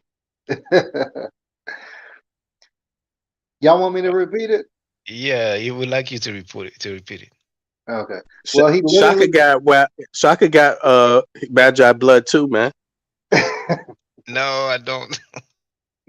Well, he took a DNA test. He said he got the expensive one, and because people donated, and he said it came back. He said, he can't pronounce words right, so he said the magi. I'm being a little animated right now, but he said, he was saying magi. He said his DNA test said magi, and come on, man. Bro, Donny, you still have your wrench? I had it today. All right. Last time, Okay. last time I checked, I had. Uh-huh. I may not last long. Storm wrote many But lies of me told on the couch. What even Fox What? inside asking of who the said Magi, hold on, what Fox is asking who said this? We're not saying names tonight, I Walk. plead the fifth. I plead the fifth. You We're know. not saying names tonight, Walk. Uh, We're trying to keep it on the cool. yeah, we try to keep it on the cool. Well, it's just somebody that that may know how to handle the bow and I thought he was arrows. American, man. So, yeah. Yeah. But I mean, man, that's I don't I stopped asking people for DNA tests, man, because it's just like when you make claims like that, fantastical, fantastical claims. The next logical question is, okay, damn, can we see the DNA test? You will always get that these days, and that's the problem with these kind of claims. So I mean, but I'm not saying it's not true. How the hell would I know? Maybe he does. Maybe he does, man. I mean, Well, like my I do DNA love test said I I do got love the song 1% though. Somali. Huh? I do love the song though. The theme, the intro song. I really like it, man. Which And one? for Which me, one it's is just that, about Shaka? scholarship. Which Oh, one is that? The songs that he has as his intro. Well, oh Oh, yeah, okay. you asking me because he has two actually, but uh, I think I prefer um I'm not sure about the title, but um when he says Meroe, um I think it says Kemet was black, and that's a fact. Oh, your mother, a step Oh, on okay. that. Yeah, Yeah, that one. Yeah. yeah, yeah. That Bobby Banger one is hard too. The God Killer. Oh, You with know the what I beat, mean? the CNN beat, the TONY beat. I don't know, Yeah, but I mean, just I think there's only one for the squad. Or well, I know one about the squad. Like I forgot like exactly the lyrics, but um, yeah. oh Storm shit. wrote, Yes. I am a descendant of Storm, and Sekhmet is a long ago cousin." Hmm. Hey, that's how it believe her. starts. I believe her over Smash. I believe her. I Did you believe have it. that on your DNA results, Storm?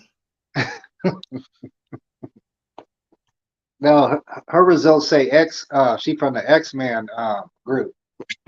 Storm from the X Man group. XY chromosome, X Man. Yeah. Okay. What's up, Stormy? Yo, but Shaka, man, you should do some raps, man. You would sound like Guru, man. You have a similar voice to Guru, yo. But I used to rap, when I was a teenager, and sometimes I freestyle. It's like I even thought about doing some songs, rapping for Kemet, but people don't seem that interesting. No, you Storm is should write a clarifying that rap. she's joking. Sometimes I She may do joke. it, but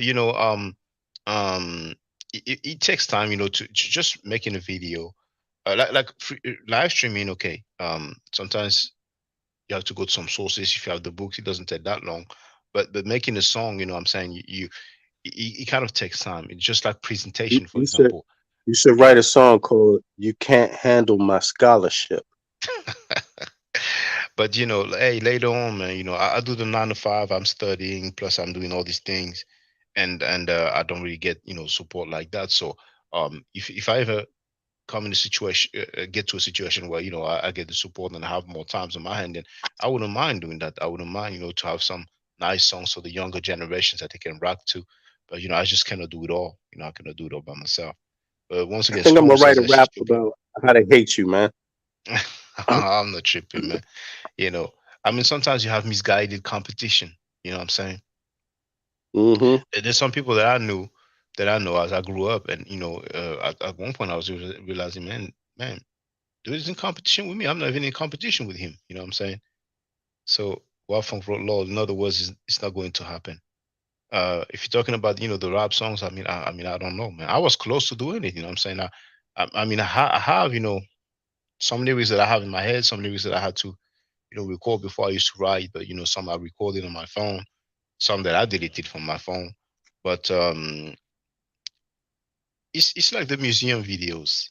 I have a fair bit ready to be uploaded, but they don't have that many views, so I don't want to quote unquote spoil them. You know what I'm saying? I want to wait till we have a new influx of people interested with Kemet who don't have a problem disassociating themselves from the falsehood and the child molestation and the scamming. And and it's been like that for years. People come and go, you know what I'm saying? And the solid one remains, you know what I'm saying? So yeah, we see who knows, but at the end of the day, I prefer just sharing the information like I've been doing for years.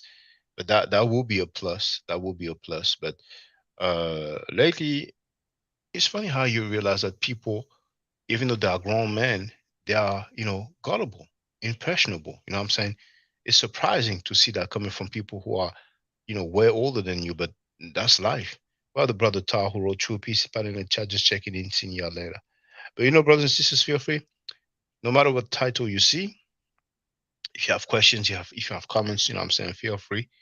You know what I'm saying? And Yo, Shaka. yes, feel free. On this, yeah, you said a topic. You know what? Before I actually, got to my opinion about, the relevance of Kemet, right, in world history. Um, I actually was one of these people that was more thinking that, yeah, um, the Israelites were black. Even as far as Jesus was black. Um, Even as far as Muhammad was black. Even as far as that, man, really. And why? Because I grew up. I mean, come on, man. We had DC. We had like Pyramid Books. We have so many cool bookstores. They're cool. I would say they're cool because they do kind of open your imagination. Some of the books are pseudo, but then other books aren't. You could say so. It's kind of like at your own risk. But that's reading for you. Reading is at your own risk. Your comprehension needs to be there too, to filter out nonsense when you read. But so I used to have this, and of course, that was never an issue in the community. If you thought Jesus was black, that was considered like okay, a step up from Jesus is white, from the blonde haired, blue eyed, yeah, long haired dude. Yeah, but that was considered a step up, right? And if you were a Muslim, that was also considered a step up, okay? Because why? Because you came to this country as a slave and you're Christian. Christianity was given to you. So Islam was considered a step up, right? Almost like exotic, you could say. Funky. Yeah, yeah, The new thing. It's funky, man. It's like, yeah. and The real so deal, the only real McCoy. well, yeah, you could wear it. It's funky. It's like you could put it on and you could get rid of that old thing. That Well, old jacket. I just think let me interject, VB. Sorry about that. Hmm. I Yeah. just think No, no. we ran from one bad thing to another. You know. Mhm. And Mhm. bad thing may not be the term, if we want to be diplomatic, but Right. I was, but I understand what you mean though, because if we look at the result, on the one hand we had more or less 400 years of slavery. On the other hand, we had 1400 years of slavery. That still goes on in many different geographic locations, but we went from claiming one culture or one religion to claiming another culture and another religion. Now, anybody can have any religion on the planet Earth, but the thing we've been doing indeed is claiming, to be descendant from the people who put forth those belief system, and that is indeed because we have some scholars who told us so. You know what I'm saying? So we ran with it. You know what I'm saying? But hey, we have records. Once again, this is a great time that we are living in, and just being able to download books, in seconds. You know what I'm saying? Free of charge. uh or I mean, yeah, we have the archive. We have several universities that uh, um, um, um, um, propose articles and books, to be downloaded free of charge. There's other ways also, but we know a lot of lectures that are at our disposal. Before, people had to move to these venues in order to watch the lectures. many university websites where we can see their lectures. You know what I'm saying? In my curriculum, the Egyptology at university, we are giving links to lectures that are on YouTube. You know what I'm saying? Yeah. So, We and have then we have access to scholars. Mhm. Oh, you studying as well, Donnie Williams? Oh, you mean we in general? Uh, no, just in general. Oh yeah, yeah, yeah. We do have access to scholars, and sometimes they do live stream, so you can ask them questions. I mean, it's a great time. So, um, we have records, we have their image. Back then, scholars didn't have the internet. So we can share images real quick and video footage of different sites. So it's really a game changer. Plus, at the time when our elder scholars wrote, a lot of things were not discovered, just like V. Bennett was saying earlier. So they have excavated, they have found so many things. So we just have to try to stay up to They date. still not. They're still not Yeah. discovered. Too. It's Mhm, always being discovered more stuff. Oh, go ahead. mhm. Sorry. Sorry. Oh no, so it's okay. Yeah, yeah, it's okay. But yeah. But but but you know what? What I wanted to say is that I was saying all of that to say that I actually in reality, like a lot of these guys don't notice because they don't ask questions. Like Shaka, people might be under the assumption that yourself and I agree on everything. They might, people might be, but that's not actually the But case. even with Cleopatra, we don't agree. But And that's the point. That's yeah. the whole point because we can have some conversations and kind of hash some things out, come up with some different perspective, and that's never been an issue. But the reality is that we don't necessarily agree. But I don't know if it's so much of a disagreement as it is that there's still some areas I need to explore. Mm, You see what I mean? And for me to explore them, I have to go do the work. I have to go through the pieces and you have to discuss them with other people that are interested in these topics. And even though you may not agree or may not find that necessary, that area to explore as much or even have the perspective I have that makes me want to explore it, you're still able to kind of piggyback on that, and so it's useful for me. So having said all that, I was going to say, a lot of these guys like Black Jesus, some of these religious folk, they don't really know what I believe about some of these Abrahamic religions. I might have something more in common with some of these I hate to say this, Black Jesus and whoever, I can't say the Black Hebrew Israelites because they're just too goddamn nutty for me. um is Black Jesus a Hebrew Israelite? He says he's just all in one, so I'll take his word for it. But yeah, I mean, I'm not necessarily against the idea that Black people lived in the Levant, that Africans lived in the Levant. I'm not against that idea at all, right? But I also share the view of, okay, well, find them, dig them up, show them, bring forth the evidence. That's what I want to do. That's what I'm interested in, and that's why I particularly don't like the negative discourse that takes place in the crybaby shit and the name calling and all of this stuff because it stops that whole conversation from even happening. Um, like I'll give you one example. Like a lot of people know, they talk about Jesus, right? Jesus, if Jesus is real and la la la. But I could tell you flat out, I don't believe in the idea of one Jesus. I believe in the idea of hundreds, hundreds of them, hundreds, literally. That's what I believe in, and screw the name Jesus. Just get rid of that name. But just the idea of hundreds and hundreds, maybe thousands of characters like that. You see what I mean? And so I like to explore. I have a theory that I'm ongoing theory that I'm looking into. I'm not even going to say it out loud here, Shaka. But some of these dudes, they just run with your shit, and you'll be hearing it on their program. Next thing you know, they call somebody a bitch or a hoe, and then just like. So I'll just keep it to myself right now. But I have a theory. Like, you see those Roman crosses, like people always talk about Jesus was put up on the cross.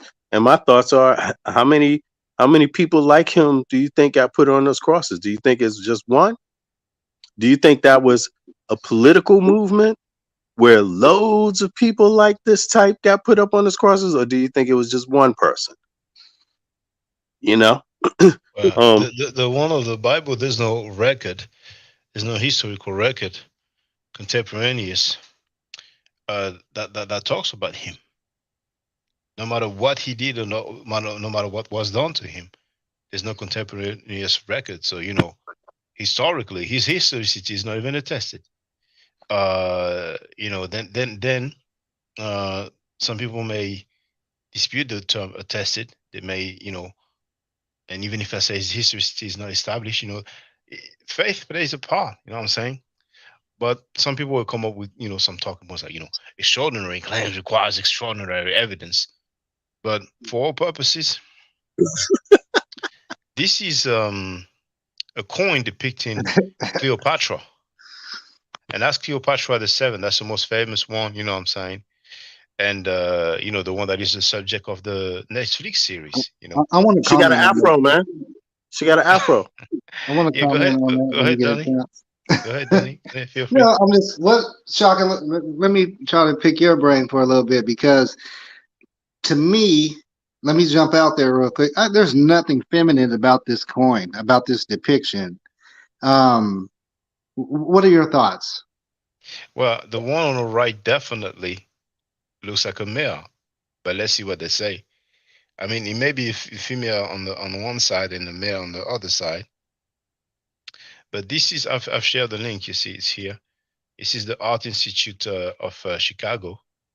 Um, so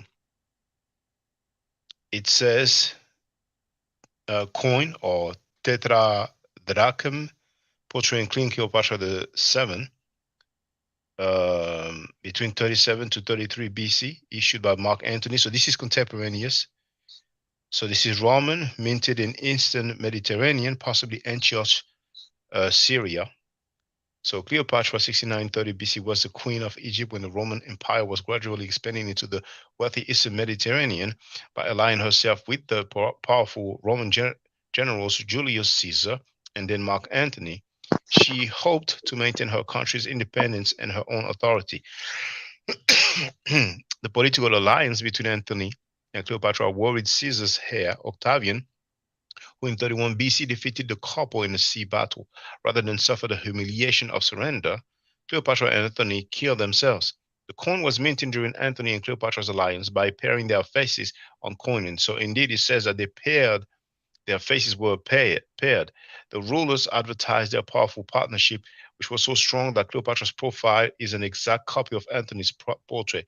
There you have your answer, brother Danny. Cleopatra's image So appears. Yeah, it definitely says that Cleopatra's profile is an exact copy of Antony's portrait. You see, and finally, it says Cleopatra's image appears on the front of the coin, which identifies her as the more important of the two rulers. A crown circling her carefully braided hair symbolizes her status as queen. So indeed, like you have suggested and noticed, uh, it's not so much feminine traits, but on the left, that is a depiction of Cleopatra, and on the right, a depiction of Mark Antony. But I think there was another one as well, and the one I was looking for wasn't even that one. But let me look for the other one now. Well, from Law, she got cornrows. Some people will say that, man. A Greek nose, I should say. But I will look for the other one because I know there was another one. Hold on. There's another one where her hair looked a bit more crazy, if I'm not mistaken. Or maybe hold on. Let me take me time to find it. So I'm gonna unshare in the meantime. I don't know. Maybe it was a lot more work to whatever method they used to uh, print or come up with that coin. Maybe it was a lot more work to actually depict her. I don't know, but it's definitely biased as hell, as the record shows. Yo, Shaka, let me ask you a question. Also, you, Donnie.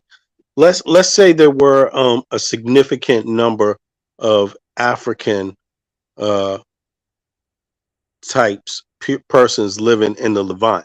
What would you what would you say that percentage would be or could be? I'm sorry. I'm sorry. A percentage of what?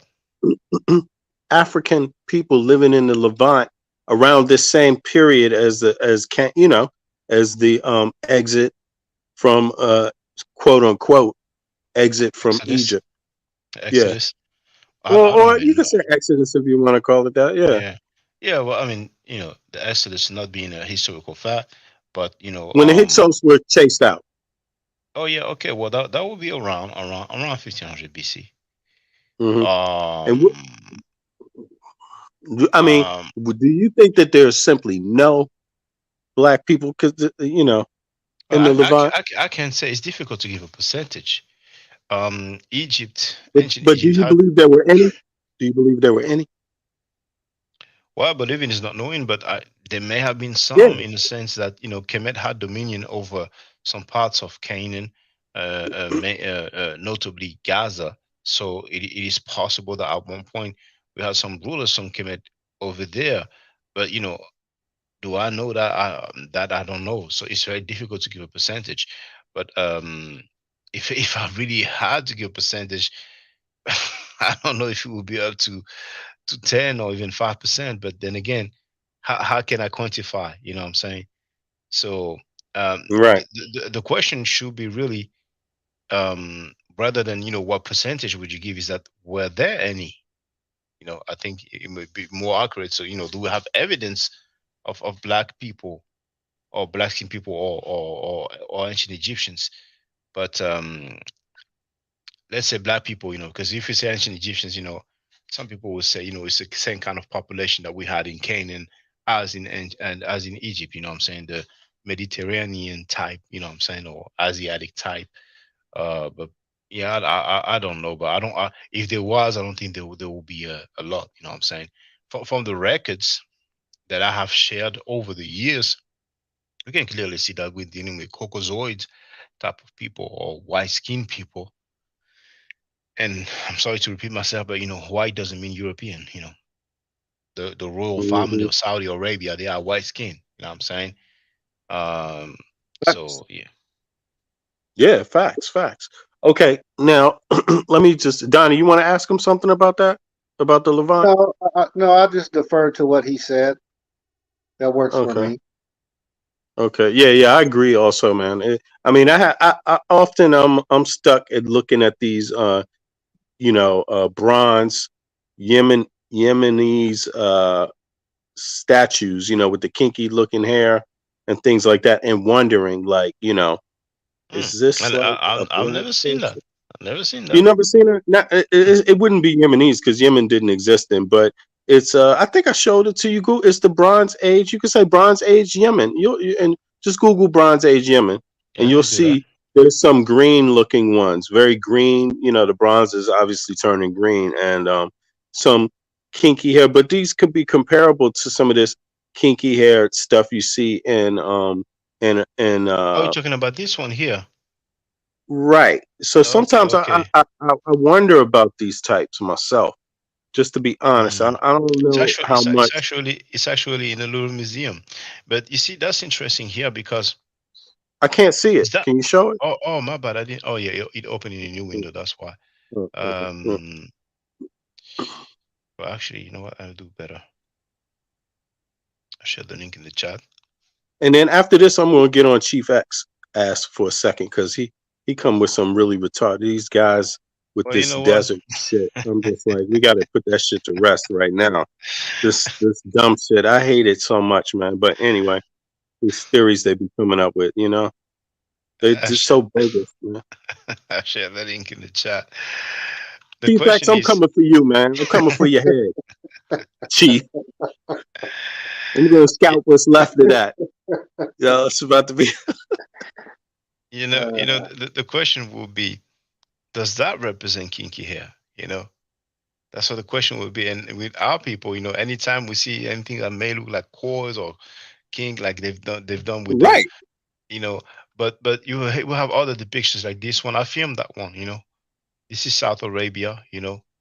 And then someone will argue it looks like alabaster, but hold on, more detail. I don't know if they will say the material. Um, yeah, alabaster. It says here. You see, but I can even share. If I put South Arabia, I think it will come up. Okay, let me put Arabia. There it is. Pre-Islamic South Arabia, black or white. I'm gonna share the link in the chat.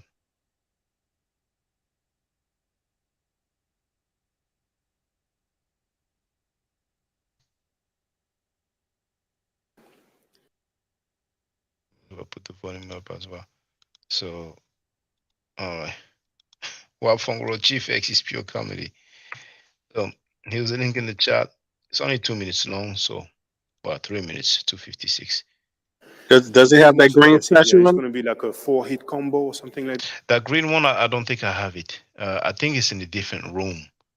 So no, I don't think I filmed it. I don't recall. I have no recollection of It's on filming the it. net, man. It's on the net.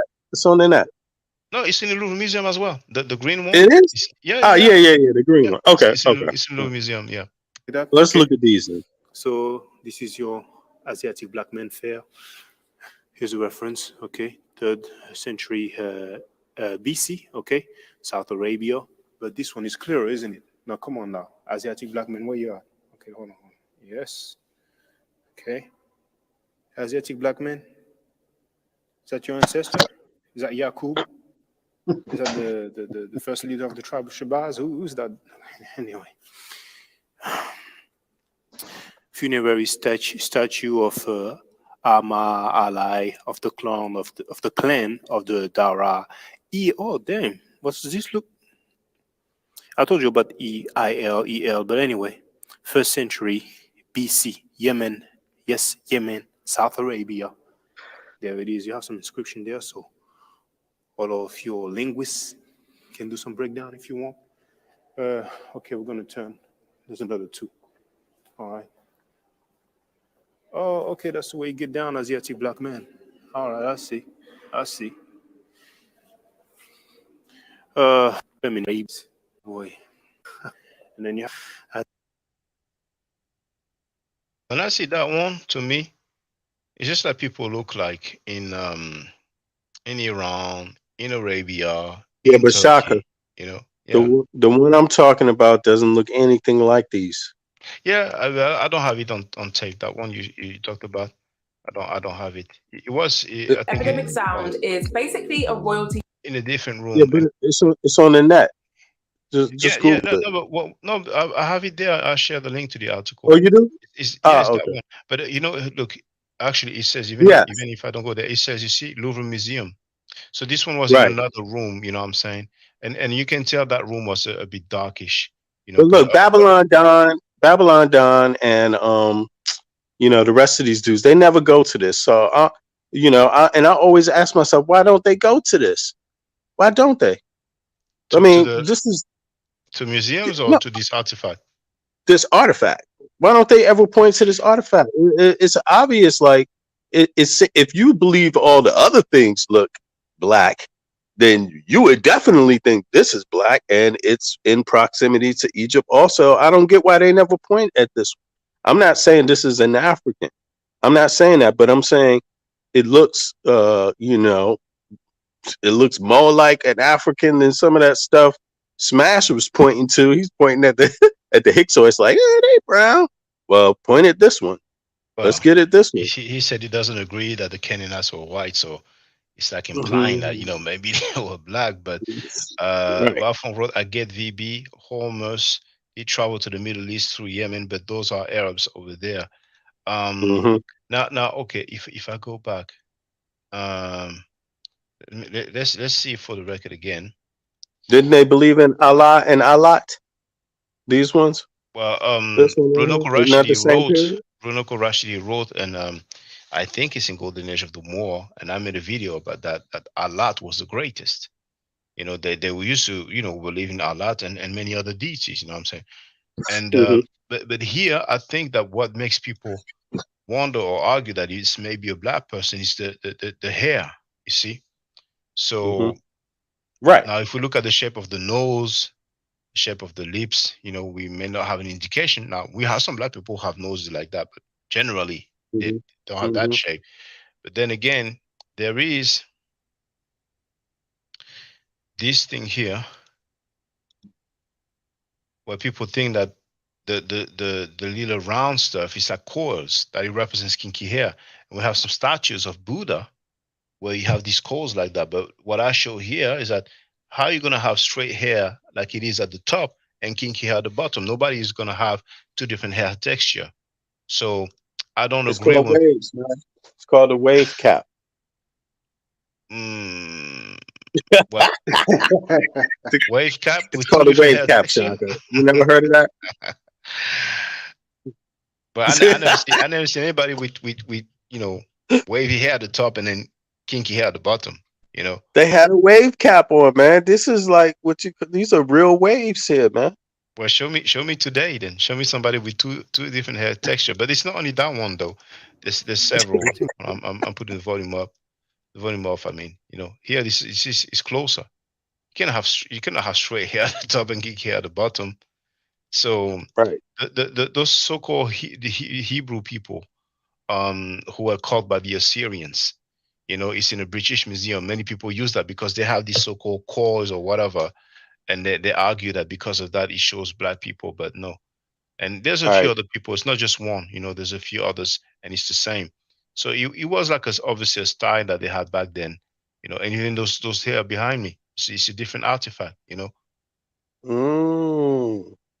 So it's something that Mm. we see a lot in this area. you know but then when you go to museums, you're familiar with that. But many people don't go to museum. They see some book, and then let me Mhm. show the one. I think it's is it Kish or Lakish? It's Lakish, I think. If I put well, okay, if I put Hebrews, Lakish. Now I forgot how Lakish is spelled. um yeah, Siege of Lakish. And there it is. um there's several scenes. The fall of Lachish. Yeah, there it is. This is one of the, and I'm going to share the link so people can have it. I'm going to share the link in the chat. Right. I see. Yeah, Now, these look what similar, Funk very similar. what Funk wrote a lot of Arabs have curly hair, but hey, curly hair is not the same as kinky hair, because many times some people will use that term. They say, "Oh yeah, curly hair." Actually, Yeah. Alim Bey, he used that term, if I'm not mistaken, in his debate with Seti. He basically showed some some white people, and he said, um, white people don't have curly hair like that. but but Yeah. for all purposes, But some of um, them do. Many of them do. I've seen it before, man. I mean, yeah, yo, but he believe it said or they don't not, have they they don't do. have curly hair like that. I'm saying, Oh, implying that okay. this shows some black people curly hair, but usually Mm. we don't have curly hair. We have kinky hair. Some will have curly hair, like Eritrea and some in Ethiopia, like most like likely a because of like the like admixture. a loose curly hair. Yeah, Right. yeah. But here you see people claim that those are black people because of this. And I don't know if I can make a close up. Yeah, you I see. get what you're saying. I get Yeah, what you're and this is something that's been argued for a long time. And Bruno Korashidi also showed that in one of the lecture. He came to France, and then he um he showed it, and he said this is the oldest representation of Hebrews. You know what I'm saying? But the funny thing is that this is the same artifact, right? Look at the bottom. You see, it's the same thing. I mean, it may not be. I don't know how it is on the screen, but here Oh, you see the hair. It's the same like I shown earlier. You have it here at the bottom, the so-called kinky or wavy, yeah, wavy hair. Yeah. kinky hair or whatever, bent to knots, whatever. But here is straight. But that's not the only one. That this one is most likely the ruler. Now his face is Right. gone for whatever reason. So we can see that Yes. thing here as well. Because what would they claim? They will claim, or I don't know if they're going to claim that the Assyrians were black people as well. But they were invaded, conquered by the Assyrians. You know what I'm saying? So the Assyrians also, he has kinky hair as well. That these guys behind him, is safe to say that they are the same ethnic group, because they are Mhm. holding what may be something, to do the hair, like some fans or whatever. I forgot the some plumes, basically, But whatever it is, most likely they are with that guy, and that guy is most likely a ruler. Besides, we have some writings anyway. We have some writings, some cuneiform writing here. So Chuck Morgan may help us, to tell us what it says here. But those guys are standing right behind him, and look at their hair. It's the same. You see, I cannot make it Mhm. loud. Yeah, I can make it larger a little bit. You see, it's the same like Soko. Oh, I need to plug my computer. Battery's gonna go off. It's the same kind of, straight looking hair, and at the bottom, all of a sudden, the kinky hair.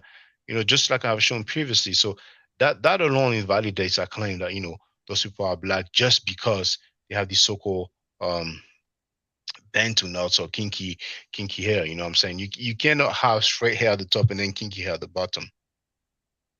So Right. to me, it's just wishful thinking, But I feel you. Shaka, Shaka, Oh, go ahead. I want to ask something. mm, What, respectfully, obviously, right? What is your stance on or have you taken a stance on, the Book of Gates, where they depict the Nahisiu in the same dress as the Ramech? I don't have a particular take. I've covered that. Um, some people will say it occurred only once, Hmm. but it is there. It is there on that particular one, and I don't know which video it is of mine where I dealt with it. But if I'm not mistaken, it's I mean, there's several book of writing of the Book of Gates, but it's the one in Ramesses the Third. If I'm not mistaken, Ramesses the Third. Uh, Maybe if I put nations, like it's known as Table of Nations as well. Um, but it is there. It is in the tomb. That's how they depicted the the the ancient Egyptians or people of Kemet and the Nubians or Nehisiu. You know, it is definitely written. So on this instance, the ancient Egyptians and the Nubians are depicted the same skin tone. Then we do have other depictions where the Nubians will appear darker. It is a fact, but still the ancient Egyptians will not, be white. You know what I'm saying? They will not be white skin.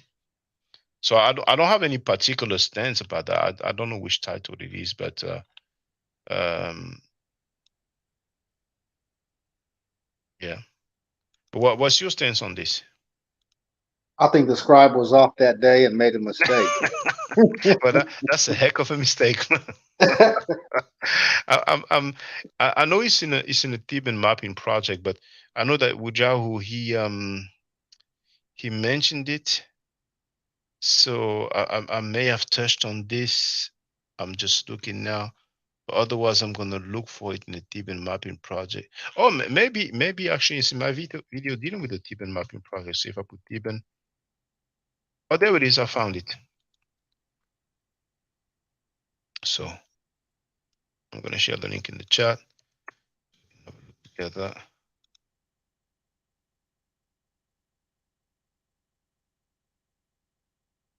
Um, there's a link in the chat. Now the video. So the video is entitled "Nubian, one of the four races of mankind, erroneously labeled as an Egyptian." Theban mapping. Now, who said it was erroneously labeled as an Egyptian? Okay. Uh, who said it was erroneously labeled? Hold on.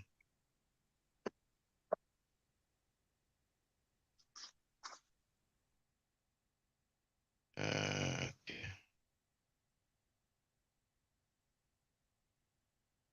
Oh yeah, yeah, I remember. It's on the Theban mapping project that they say that, and we're gonna see that together.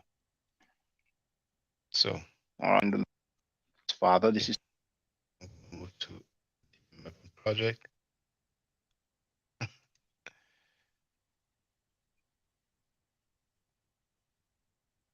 And you know what? What I And can on do, this wall, pillar wall F, it may be better. Hold on. Let's do this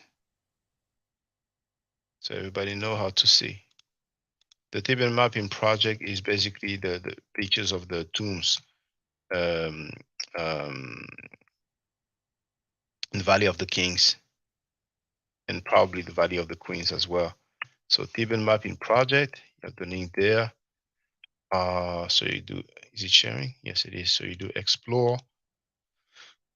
Which tomb was it? Yeah, KV11. KV stands for King Valley. And then there are numbers. So KV11 will be the tomb of Ramesses III. So here you have Ramesses III, and you see it says 11. Now I need to find a wall which was pillared hall F. So here we look for F. That's the one. Boom. More images in this section. So yeah, Asiatics. Why is it? Well, it's very dark. Is it still sharing? Yes. So here they're telling us Asiatics in the 5th hour of the Book of Gates in the tomb of Ramesses III. And here at the bottom, Book of Gates, 4th division, lower register, scene 30, Nubian, one of the 4 races of mankind, erroneously labeled as an Egyptian. So the Theban Maya project is saying that the basically the scribe. Oh no, let me go back. The scribe. Damn, what's going on? Okay, Ramses the third. they basically they made a mistake when they labeled them. But here, many of you may have seen that. Yeah, because Many they of you seen that. anti-black. It's just simple. This one's Yeah. too black, can't be Egyptian. But in my video, God makes mistake. I'm going to hold on. Wildfunk wrote law, Chief X loves the Theban mapping project. Now, why would they say that is erroneously labeled and we go by what they wrote? So what about when they say, oh, this is Ramses III? Now, how do we know it's not erroneously labeled? You know what I'm saying? But in the video, I made sure in detail that part. Now, a lot of time people have seen the Well, reproduction. we're gonna bust Chief S ass right now today. I'm Yeah. gonna tell you that Yeah. one. So yeah, here it says erroneously labeled. The things that they don't show often, the wall itself. But here, this is from Manu MP's website. You see, and we know it says Egyptians because we have Remech. This is the mouth, and this is the some people call it the T chord, but T. the ch sound. You know, Yeah. the T on the line, and the M doesn't appear, but this is transliterated the Remech. Now, I always say to the people who take the classes that I don't recall which artifact it was, but once I've seen the word RMH spelled with the M glyph appearing, the owl, or maybe the animal rib, one of the two, appearing on it. So a lot of time when we have abbreviation, I think it's because back in the days, they did have the full spelling and they decided to abbreviate it. But then again, we put PT dot and we know it stands for part, you know? So, and then we have the determinative of the sitting man and sitting woman. So the match, which translates as people, is the main term that the ancient Egyptians used for themselves, you see. And then I thought that Manu and Pim will show the one about Nehisio, but somewhere in the video, you know, we will see it. Yeah, and here, so it's at the top as well. The R or the mouth, and then the ch sound, and then the determinative of the sitting man and sitting woman, and the mark of the plural. And remember that part of the Meron Petastile, when they say it says Israel, we have the determinative, a city man, a city woman, and the mark of the plural. So it talks about people, not a place. Now, then we're going to see Nehesiu.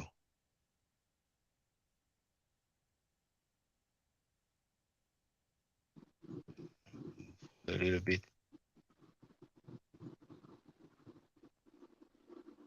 Oh, I hope I show Nehesiu. Oh well, maybe I didn't show it in that video, but um, dang.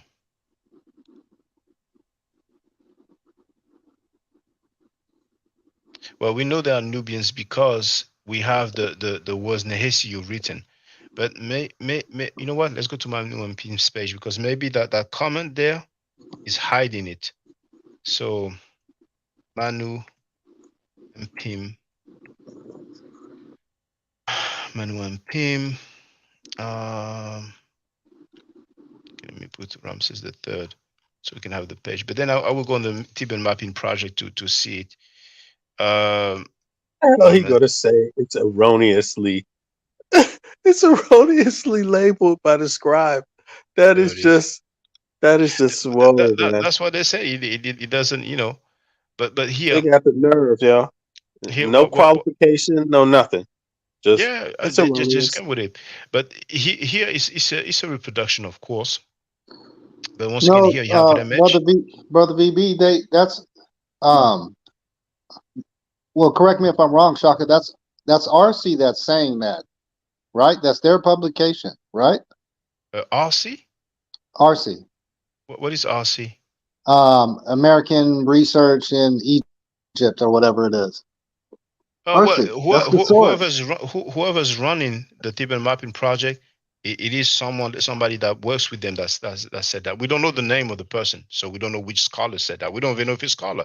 Maybe it's just the webmaster. You know what I'm saying? But we don't have any name for that sentence. It could have been Chief X. Said it. Man, but he was but in there but one but day and just messed it but but all up. but Well, here. Yeah, go ahead, but Danny. it is a RC publication, right? I cannot say. RC is All I the know. source, right? Well, let's hold on. Let's do this. Let's do this. Tibetan mapping project. There it is. And That's the RC. one where it says, well, I mean, where do you get that it is RC? That's why I'm asking you. Where did you go? Yeah. Okay. I'm going to share the link because I think I forgot to share the link. Um. So. On whose Uh, channel, or did you go to our? no, it's hold on. Gallery. Uh. It's when there's only one, but there's 123. Erroneously labeled. Where it is? I think it's when there's only one that they put that. That's the one there. I want the direct link to the image, more detail. There it is. So I'm sharing the link in the chat right now. And as you can see, it's thebenmappingproject.com. So indeed, at the bottom, it says a project of the American Research Center in Egypt, but we don't have Okay. any name. We All don't have right. any name. So now we know the name of the photographer. He's called Francis Zikowski, but we don't have any name of authors. So whoever put that erroneously labeled as an Egyptian, it is, the Tibetan Mapping Project. Somebody from the Tibetan Mapping Project or the webmaster, or who, we don't know who wrote that. But Yeah, what was nobody that? wants to take credit. Yeah, nobody wants to take responsibility for that sentence. Yeah, but yeah, let's show Manu and Pim here. Yo, you should write them and find out, Shaka. No, I don't have time for that, man. It's Oh, like, I Wu read the text. did. They never got back. Oh, he claimed Yeah, that he wrote them. I'm not surprised. I'm not surprised, but I thought my MP shown the issue, but okay, so I guess we have to look for it directly from the team and mapping project. But um, for the record, it doesn't appear too clearly, but that's what some people call the nay bird, and that's a H sound, that's a S sound, and that's the U sound. So some people may read it Nehesu, some will read it Nehesiu, and then we have the three dots, the three strokes, which is the mark of the plural. So that is written between the individuals, just like here. Hold on. Here, the match is written between the individuals. So that Yeah. would be Oh, translated you as know what? Egyptian. Yeah. I got a theory. The Mhm. scribe was a white man, and he was like, "All these niggas look alike." Maybe that's what it was, man. It could have been. It but could have but been. the Yo, the we can like have man, so they many all look alike, yo. What we the can have so many theories, but what's for sure, it is written in the tomb. So it is written between the individuals, and Nehesu is written also the same between the individuals, which and Nehesu is translated as in Nubians, for lack of better words. So if we go to the Theban mapping project, um, I hope I ain't gonna take too long to find it, but let me go back. Ramses third, and then gallery at the bottom right corner, if you can see, yeah, you have see all, but then I'll have to remember which word it was. They said oh, let me go back in the video because I forgot which word it was.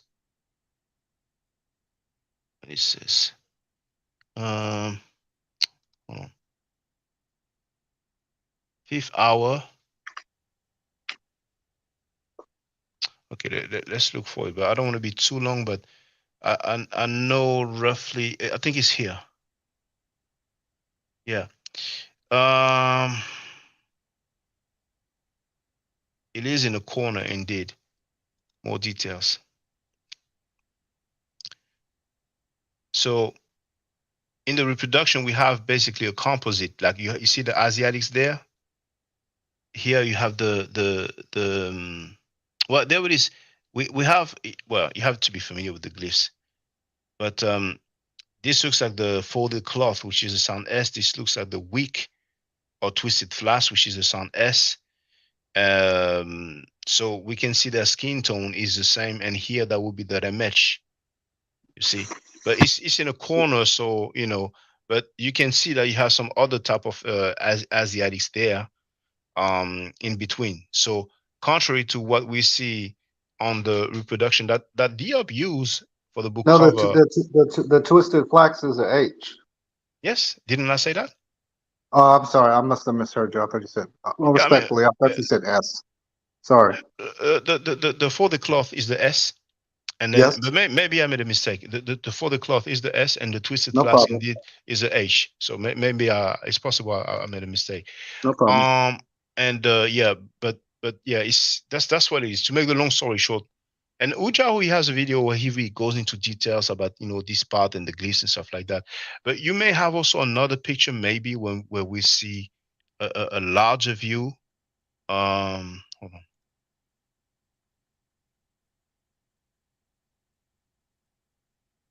Took a long It's, time for you to admit you made a mistake, Shaka.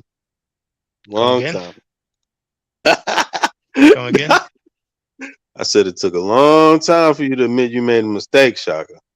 Yeah. Long time, man. Well, at least I did. If I did. Who cares? But you know what? I'm curious now. I'm gonna listen to what I said. Uh,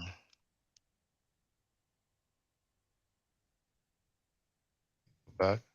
Sugar Hayes says all people classified as black don't have kinky hair. So what are they supposed to be called since one of the character? Yeah, that's an interesting point. Characteristics you use as yeah. Did you see that? She asked that, man. Yeah. I'm gonna put a comment up, but let me just hear to what I Mhm. said, just for the record. Well, there it is. We have, well, you have to be familiar with the glyphs, but this looks like the folded cloth, which is a sound S. This looks like the wick or twisted flask, which is a sound S. Yeah, I did make a mistake. I did say S instead of saying H. So thank you for the correction, Donnie. No problem. I did Yeah. that humbly. Oh yeah, What? You it's know what I okay. mean? Shaka made a mistake? It What? just, we I we don't don't need to believe have it. a I don't believe it. WWF wrestling match. You know what I'm Yeah. saying? So, or one-upmanship. But Donnie, Shaka, you made a curse him mistake out, 2 weeks Shaka. ago. Yeah. Man, I make No, mistakes Shaka. 24/7. No, I'm just joking. Like, I told somebody, man, can't you admit you're wrong? Donnie, He said, just like you're wrong about Donnie, this. Donnie, you're What's up, being baby? very indignant right now. You're being very indignant right now, Donnie. Really, Oh man. it's funny, man. Mm. You have bad Wow, man. character, I Donnie. can't believe this, man. You pretend like you're good, but you're not, dude. Really. Oh man. Let me just go to the comments, man. So, um, hold on. So, Sugar Hayes wrote, indeed, all people classified as black don't have kinky hair. So, what are they supposed to be called since one of the characters? Now, I don't know exactly which artifact she was referring to here. Characteristics you all use is kinky hair. Wafong thought something was funny. Yes, it is. They run the table mapping project. Yeah, racist bastards. And high five, Donnie. But yeah, yeah. That's what. I mean, it's in the text. It is in the text, and yeah. So we have plenty of depictions of Nubians, and sometimes we see Nubians who don't have the same skin tone. We see some Nubians who are darker, some who are lighter. And you know what? There's an artifact from the Louvre Museum that I would like people to see. And I think if I put the Shiki, there it is. I love that one. It's from the Louvre Museum. There's no name, however, for that person, but it is clearly labeled as an Egyptian in the Louvre Museum.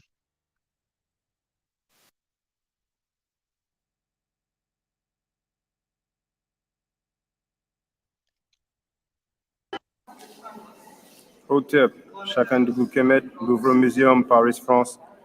I'm in here, you know what I'm saying, doing what I do. And it's just, you have a look on the shoulders, and it's funny, people think about dashikis, they probably think about certain areas or certain time period, but I ain't gonna say this is a dashiki or they called it a dashiki, but you just have eyes and you look at the shape of it. I thought that was interesting to see it. And for those who might be wondering, he's not described as a Nubian. You can check the hairstyle.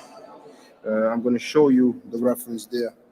It's E10357. And the date here is 2400 to 2200 BC. Okay, I'm going to stop there. Hotel. Hotel. Chacun. So that statue is 4,000 years old, and it says in French, statuette d'un homme, which translates as statuette or statue of a man. And this is a section about ancient Egypt. So he's not described as a Nubian. You know, a lot of people, if they see that, they will say that's a Nubian. Now, some people might argue, oh, this is because of the material of the wood. But then again, there's another one that I like. That's actually where V Bennett is at. In Denmark, in Copenhagen, the capital. Um, I just need to put back Egyptian.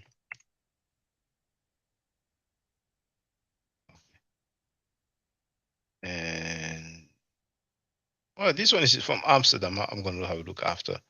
But this one here, Black Egyptians 4,000 years ago. Greetings.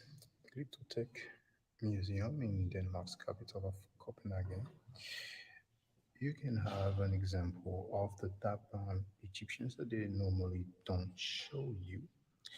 And as I said before, most of the time, the older the artifacts and the darker the individuals look. Making that tea in Henket. First, we'll show the reference. Come again, Donnie? So I said they making that tea in Henket. Oh, Henket. Yeah, you know the word. Yeah, Henket, which sounds very familiar to Henkind. I went to look at the etymology, but I didn't see any correlation. So it looks like it's just a coincidence, 7th and 11th dynasty, circa 21. The Medunetcher word for beer is Heneket, indeed. I mean, that's how we pronounce it, Heneket. 1571. So I think. And the lighting here is very low. So I was talking very, very low. We can barely hear my voice because, it was a very quiet room. I didn't want to make noise. But then you have the other one.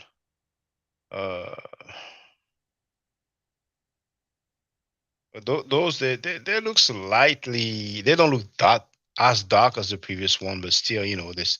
I think there's no question. You know, as their skin tone. What happened?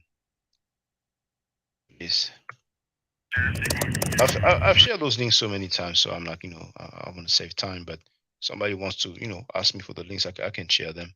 But this one is Amsterdam. Yeah, one of the latest where I've been. So that's the Netherlands or Holland. Greetings. Our Pearson Museum, Amsterdam. Now, I've shown you depiction of ancient Egyptian where they are dark brown. So you know what? I'm You going to share will the links anyway, see just for them the sake of it. to So it's a lot But of people from they Suriname are and from Amsterdam. different countries. come again? Oh yeah, It's And a Suriname. Yeah, lot of yeah, they yeah, are Suriname. based on yeah, Yeah. their face. yeah. And You see, for example, that's the one that's playing you now, can and see I'm the going to share the cross link to the fading the one that was around the playing head, earlier. even the There's no body, point in trying to hear what I'm head as saying, well. because I'm talking. As It's you can see, just there's so not low, much but light just on them. looking at They it, you all can. have afros though. And These are not present. hats or Well, anything like. These are I all think Chief afros. X will say those are So crowns. what we do That's one thing he like to say. Those are not is kinky hair. yes, It's a man, crown. Yeah. So me and Pan African James were wondering, what kind of what crown we is it? say that Because is we don't know that sheep crown. from You know the what I'm Nubian saying? It's kingdom, the but crown of with the slaves. but The crown of here the one they, you know. I'm we sorry, man. I couldn't help that. and I this never heard that is one one of before, the man. The crown of the slaves, man. Oh my goodness. But listen, Oh, Chief X, he has so the this theory people about how they feed on the the slave. Negroes, as he calls them, could not cross the impenetrable barrier of the Sahara. So, you know, I mean, of course, that's garbage anyway. I don't know what the hell. How could you cross the desert from the north, from outside of Africa, but you couldn't cross the one inside? It's like they make all of these claims. But in any case, but that had me thinking the last green period of North Africa, the last green period. And when I was looking at that, what made me stumble across it is this new concept or idea they have, scientists, PhDs, uh, about the Sphinx and the water damage on the Sphinx yeah, the and how erosion. that the erosion from the water Yeah. and there and so that they did they have a concept now that's pretty much agreed upon that the Sphinx is older than even many of the pyramids, right, in Egypt, and So that yes, they're some date argue that. yeah, and they're dating it between 4,000 years and 9,000 years old. And that Yeah. means if that's true, if that dating is true, the last green period, according to scientists, ended 5,000 years ago, roughly, right? Of course, these are all rough estimates. And so that means that if it's true, the green period ended 5,000 years ago, then that means 4,000 years ago, right? The Sahara looked nothing like it looks today. It was just getting started. So even if it was there, it was much smaller. And the green period is supposed to be between 5,000 and 10,000 years ago, right? And if you go back further, 10,000 years, it wasn't there at all. No Sahara. So what did the people do then? Is he claiming that Negroes didn't exist 10,000 years ago in sub-Saharan Africa? Or what's his theory about that? So did you hear Chief X say that, like black people, you know, um Yeah, he used the Sahara theory. didn't or couldn't cross the Sahara? Did he Yeah, say that? But yes. what's for sure? What's for sure? Well, I don't see how people couldn't cross the desert. But the thing is that um You could cross it down to get we have slaves, but you couldn't cross it up there, do nothing. So I it was mean the we black have people that can't cross. we have people who kind of live in the desert. There are oases, some oases in the Look, desert, Shaka. but are Bedouins. But Also to qualify it a little bit, Well, Um, Funk I agrees think they with you. say Yes, he said that. agriculture, organized agriculture began in Eritrea and Ethiopia 10,000 years ago. Just to kind of qualify this a little bit, Yeah, but you know. the So there problem was a with the green period there too. There was green. mm, There was green in Egypt also. In this 5,000, 10,000 years ago, there was green. mm, So yeah, just so mm. The problem for some people about the Sphinx being older is because they like to place ancient Egypt and Mesopotamia or Sumer and all these areas as the cradle of civilization. I mean, they sometimes they will say, okay, first civilization or agriculture or whatever. They tend to. I mean, when I said they, some scholars tend to place it first. But the idea of the Sphinx being older, that will kill that. And we know when we're talking about the Sphinx in ancient Egypt, despite how some people may fear in Egypt, but we have the depiction like some of those I've shown. Can you imagine all around the world when we have depictions where they are that old? Usually it's the same. The older they are, the blacker they look. And remember, there's some museums where I could take pictures only, but not film. For a long time, people are not allowed to film in the Valley of the Kings and the Valley of the Queens. I don't even know now how it is today. Now some scholars, they will have access, and I guess they will have to pay a good deal of money, but we do have pictures, in some books. I'm saying, I have so many books with depictions, man. I mean, you think you're in Harlem? Oh, you know what, hold on. uh well, they've not painted. Harlem today. Not Harlem today. Yeah, well, let's say Harlem back in the day, but I have one video. I did not upload it yet. um well, it will come up later on, but in that Ramesses the second exhibit in Paris, they did a reproduction of on one of the tomb, and when you see the group of people, it's just insane. But just like the video Black Ancient Egyptians Part One and Part Two, we see the tomb of King Tut. You know what I'm saying? We see a whole bunch of folks, and we clearly see that they are black skinned. So Chief X can say what he wants, it's fine. We don't even need to treat because we have the visual evidence. If you have the visual evidence, why do you want to worry about, making claims about DNA and making claims about, oh, they couldn't cross the desert? But there's another argument. In North What? Africa being not even being populated by Africans, even only those that come from Asia, only the ones that have Asian blood populated that Yeah, area because for a strange reason, yeah, they came from Asia. They moved, they passed Egypt, then they went to the what we call the Maghreb region, but the people were already yeah, in they Africa. mhm. They couldn't go There was no from the south. Africans up there, Shaka. There was no Yeah, but Africans up there then. See but that they didn't I'm not exist in the north because I'm not there was tripping. never, they couldn't get past the Sahara. You see, I'm not and tripping. We have the visual evidence. That's the thing. Now, what Funk wrote, he said Egypt is not part of Africa; it's part of the Mediterranean. But you see, if people didn't notice it, Chief X repeats the talking point of those. He goes on those blogs on those websites. He's gonna, go on Google and type in, white Egypt or Egypt was not black, and then he's gonna repeat their arguments. That's why when he comes here, he claims something, then he bounce. He said that for every depictions of and I guess he would not say black, but he would say for every depiction of dark ancient Egyptians that I show, he can show like 500 more. I was like, okay, let's do it. Let's do it. Let me see. You know what I'm saying? Even for King Tut, the pair King Tut, the depiction of a pair King Tut, he struggled. You know what I'm saying? But even if you manage to find one,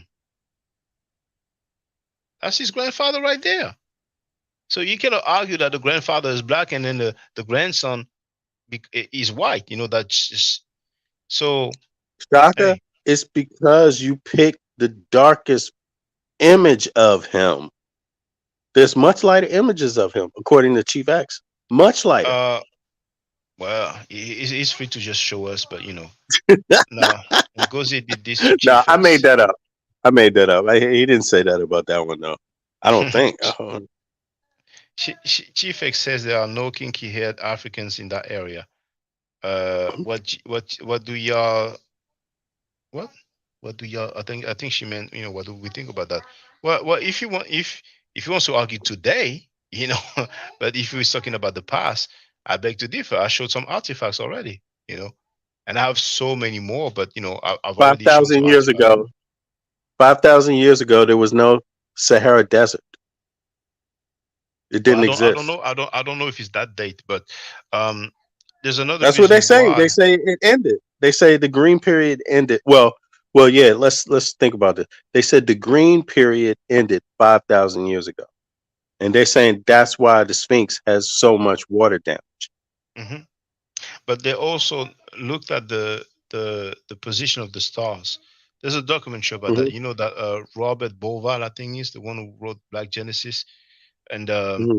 with the position of the stars, because we know that there's an alignment of the pyramid of Giza with the The shifting of the Orion Earth. belt. So they figured that Hmm. the alignment that they wanted to have with the Sphinx and the pyramids. Um, you have some softwares that can show you, the position of the stars. So they figured because of that Hmm. it may have been 10,000 years ago. I don't know if it's that old. I don't think it was that Oh, old, right. Yeah, but the yeah. I erosion, feel you. yeah, and the alignment of the stars makes some believe that probably it was much much much more older. You know what I'm saying? But I mean, that's not really a big deal. What's important is to know what they wrote, know the text, and then look at the depictions if we have them, and we have many, many at our disposal. But Hey, usually the Shaka, task, yeah. did you know they have cave images from the Green period? Did you know that in North Africa? Well, there are many cave paintings, yes. And some of those images look very interesting, very interesting, because they don't look like Asiatic stuff, Well, usually not there's at some all. hue that they use. Now I don't know if it's ochre, and it is like a dark hue, but we cannot distinguish the phenotype. We No can see the more. shape of Not humans. not Yeah. yeah, not the phenotype. Yeah, yeah. The color you can distinguish, not the phenotype. Well, But here's the mhm. interesting part. Oh, well. All the images aren't the same. Number one, I hear you, but there was one that stood out, and this one would definitely was black, and if you can't distinguish the phenotype of the face, but looks like it could be an afro. You never know what they put into the image. But Yeah, here's well, the interesting I'd part: rather see it, yes, because scarring. yeah. They're suggesting there's scarring. They're suggesting there's scarring on the skin, like artistic scarring. You know how you like, how they put these, they do these scars in some areas in South Sudan and things like this. This, the Yeah, yeah. dots. What Even is in that called? Mali, Nigeria, yeah, Right. scarification scars. Yeah. Yeah, they Yeah. do Should that I send here. you a They link do. of that? Yeah, Should I yeah, send please. you a Yeah, link of yeah, this yeah, image? yes, please. Yeah, Okay, yeah. hold I on. would like to see that. Yeah, Yeah, yeah, but it's on my computer. Hold on. I'm gonna send it in the chat. Hold on. mm, even if they use like a black coloring in that time period, really we can just distinguish the shape of people. So arguing that they were black, I mean, the ancient Egyptians who are clearly dark skinned, who are clearly black, somehow, somewhere, people find some way to reject it. But usually, it's not scholars. I never seen a PhD who is shown, for example, the depiction that I've shown, and that's okay. Do they look like black people to you, or white people to you, or Mediterranean type people to you? You know what I'm saying? And that would be interesting. But I expect the answer will be, oh well, we cannot really tell. This is the color they use. What a boy will mix. But it speaks volume to me. That's what I refer to as a visual evidence. Now my father has this scarification. They still do it. All his brothers have the same. Yeah, and it's funny because just yesterday I saw a video on TikTok, and so it's a woman. She's from Mali, and she was talking about the different scars. So different ethnic groups or tribes have different scars. So some will have like a couple here or three, and there's the one here as well. And depending on the scar, which ties you to a tribe, then yeah, how do we say forgeron? I think it's iron smith. One of them is a tribe of people who deal with the iron, or ironsmith. But I want to double check. That's how you call it in English. Forgeron, forgeron. Oh, blacksmith. It's good that I double check blacksmith. So yeah. But feel free, brothers and sisters, if you have any questions, you know what I'm saying. Yeah, I'm just finding this for you real quick. 2 seconds. It's Yeah. up on my where did I put it at? Yeah. Da, da, da, da, da. Ça va, Miro? Tout va Uh-huh. bien? Harvard EDU. Oh, wait a second. Well, the art. Many people use that siege of Lachish to argue that, you know, the Hebrews, quote unquote Hebrews, are black, but for all purposes, for whatever Wikipedia is worth, the siege of Lachish was the Neo-Assyrian Empire's siege and conquest of the town of Lachish in 701 BCE.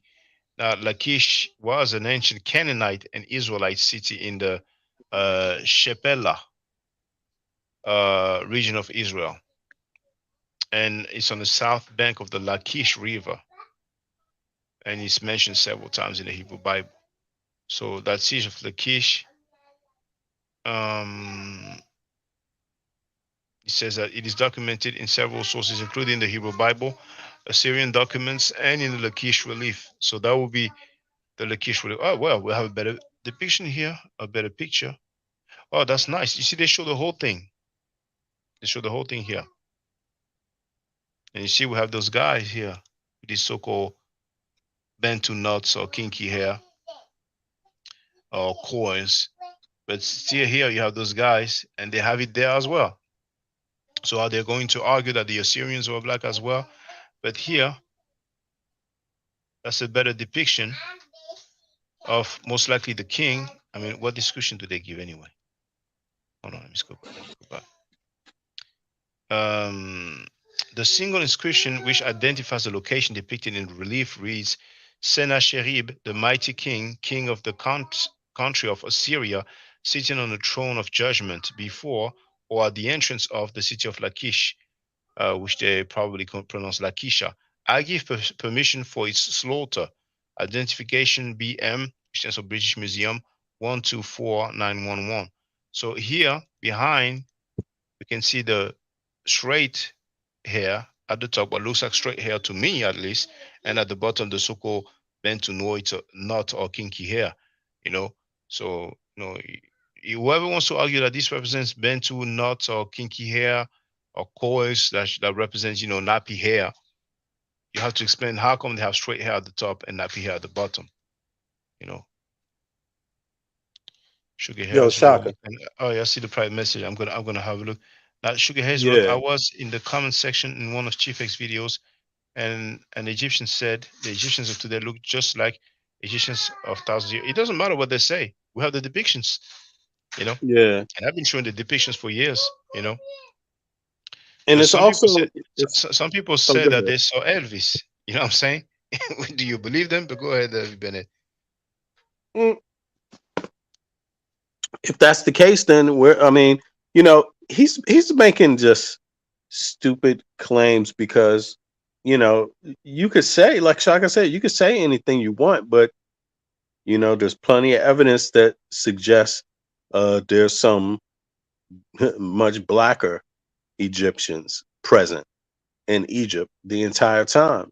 So and also this is Africa. Their neighbors are also black. It's been documented. So again, there's this idea that black people don't cross the border with Chief X's theories. It's always like that. They don't make boats. They can't cross the Sahara. They can't even cross the street if the country is across if the next country is across the street. They don't do that in Chief X's study of Africans in the human family. So, in my view, he's just completely bigoted. I call it anti-black. Because in my world, African people are not aren't special. Uh, so why do they operate differently than other human beings? I don't get it. So Be, But be, you know, yeah, VB, go ahead, Danny. well, because we were in a specific area. We didn't have access. Try to hear me out. Not so much to we weren't close to people. In other words, like all the jump off points and ports and stuff like that. We're kind of secluded, locked in the area, so we didn't We didn't trade that much. You So know what I'm sorry, saying? who are you talking about when you say we? That's Chief X's theory, you know? Yeah, but Yeah. who are you talking about, Donnie, when you say we? Well, I'm talking about the sub-Saharan African. I don't know what that Well, means. They you got have ocean evidence they all didn't around them. trade.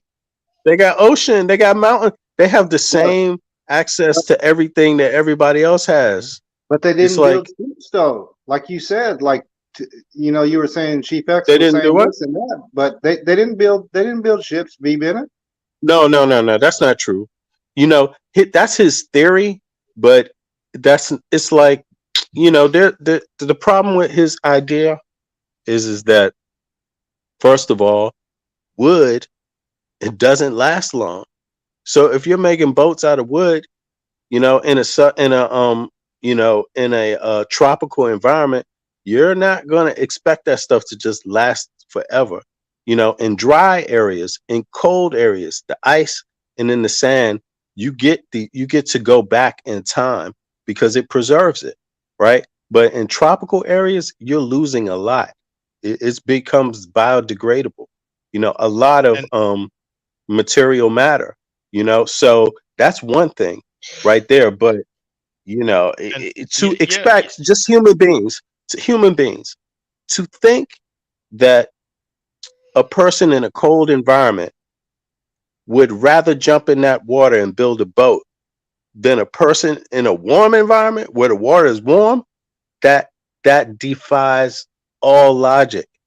It defies all logic. You would usually think the person that has access to warm water would be more at home in the water, thus make a boat, thus not be afraid to get deeper into the ocean. You know, but for some reason, you know, it's not scientific. His point. That's my um, view of it. but you see, I have some notes from my university course, and they talk about the Delta area, which is like marshland mainly, and it clearly states that almost nothing has survived in terms of construction because they were building with mud bricks. You know, so because of the water, the marshland, we don't have anything much that survived. However, in the south, because it's like the desert and it's very good for preservation of ancient artifacts and structures, a lot of things has been found. But if Chief X says that they didn't build anything, what about this here, Kerma? You see, now Kerma is present day Sudan, right? So, but here we have Kerma ancient city. So we have some remain, and he says Kerma was the capital city of the Kerma culture, which was located in present-day Sudan at least 5,500 years ago. You see, and it says Kerma is one of the largest archaeological sites in ancient Nubia. It has produced decades of extensive excavations and research, including thousands of graves. Let me share the link in the chat. Oh, I did already. So including thousands of graves and tombs and the residential quarters of the main city surrounding the western slash lower Defufa. The locale that is now Kerma was first settled around 8000 BC. So I don't even need to continue. No, it's like him saying that he didn't build anything. I don't know where he gets that from. Uh, Kerma was first settled around Listen, and again, 8350. This period isn't that inside of the last green period of North Africa? Yes, it is. That means that I mean, you know, all I got to say is people need to look into it. I mean, apparently the entire habitat of North Africa has changed. The entire habitat. They had hippopotamus, giraffes, elephants, all the same things you see in sub-Saharan Africa, you had in North Africa. So I don't know why that lesson hasn't gotten into Chief X's African history you know, notebook, but it's real, Well, you know. And I mean, again, we talking they saying it ended 5,000 years ago, roughly. the green period in North Africa. So, I mean, I don't think he's going to I touch mean, on it. no, I'm never been worried about Chief X claims. I'm worried about the scholarship, the artifacts. If we're talking about the ethnicity of people, I know he talks a lot about DNA, but uh, we have the artifacts. So I'm like, okay, it's like me showing black people, in the South or in Harlem Yep. or in LA, and I'd be like, oh yeah, but yeah, they're black skin, but they may be Caucasian. I'm saying if I let's Yeah, make Shaka. let's let them do a DNA test and we'll see. Oh, you see, the DNA test results says that they are 52% European. I'm not kidding me. This is black people we're dealing with. You know what I'm saying? But let's see the video that you shared. Um, Uh, yeah, that's by a PhD, by the way. uh, In art, but, but it's a PhD. He's a PhD though, mm, I here. believe, right? What's the title of the video called? It's art Uh, something, right? Cassidy Njaja running horned woman. It's Sorry. art by art history, Yeah, right? art history 101. Yeah. Exactly. Okay. Yeah. Yeah. That's a To PhD start who off, did I it. want to look at prehistory and early cultures. And more specifically, I want to look at rock painting and engraving, which is found throughout Africa. Some cases, we're seeing pieces that go back 25,000 years, which is similar to dates that we see in the Middle East, as well as sites in Europe. And more specifically, we're looking at what's termed rock art. Now, we're finding rock art primarily in the Sahara, the Horn of Africa in the east, and the Kalahari Desert to the south. We see forms which are at times naturalistic and other times highly stylized. Most of these examples are dating to 4,000 to 6,000 years ago. And we see a rich record of the peoples, environment, and animals in their immediate surroundings. And we start at Tassili and I'll share the link in the chat for the record, but you do have similar drawing or paintings in caves in Europe as well. Like Lascaux is very famous. They even made a movie about it. They took us to watch the movie. So I wouldn't personally be convinced, that this would depict, black people, um, because in Europe you have similar type of hue used for the painting. I think in Australia as well, and maybe other parts of the world, and we cannot really see their phenotype. But yeah. It's uh Keep playing it. Watch. what Watch what what it what shows. what scholars refer to as stylized. Oh, you want me to keep playing it? No, I'm just Yeah, saying. because Yeah, oh, yeah, go I ahead. can. I don't mind. I don't mind. Can you hear But me?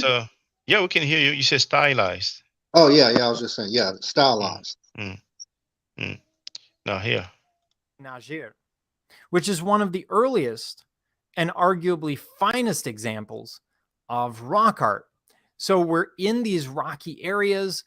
In this case, this large. So we're in the start at finest.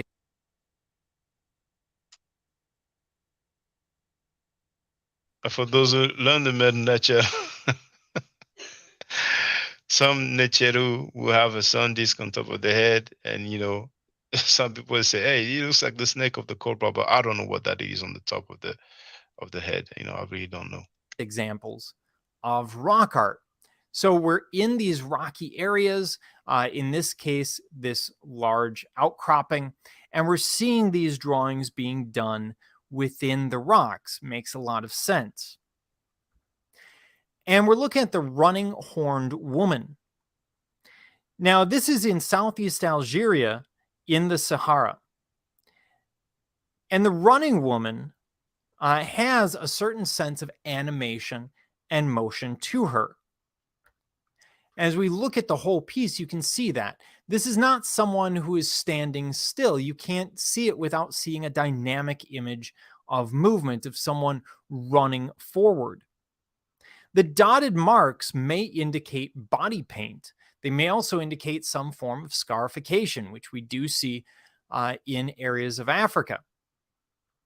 And body paint, body adornment is really common in a lot of societies. We still see it in certain societies to this day.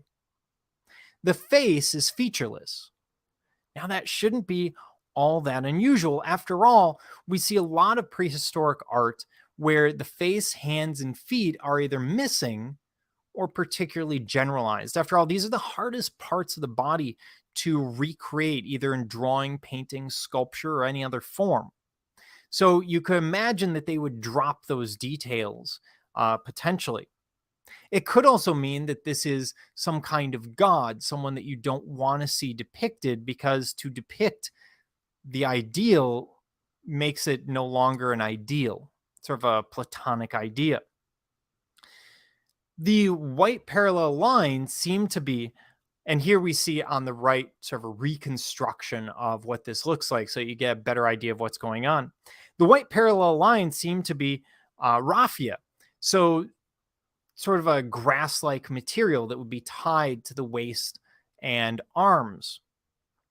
The horns are seen in composite view, as if they're coming from the front and back of the head. But in fact, the reason they're doing this is maximum relatability or legibility of the image. And when we look at this, the reason that they're doing that is if I put the horns on the side and I just see a horn coming up here and maybe one here, it could be any number of things. If I put them here at the front and back so that they're in profile to the viewer, it becomes much more obvious that they're horns. This figure is also painted over smaller figures, which you can see in the reconstruction. You can see it in the original as well.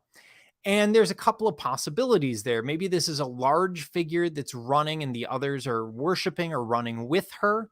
It is possible that this was simply a later piece. So a lot of possibilities, but just like with any form of prehistoric art anywhere in the world, we lack context. We don't have a lot of information. It's prehistoric because it's before history is being written.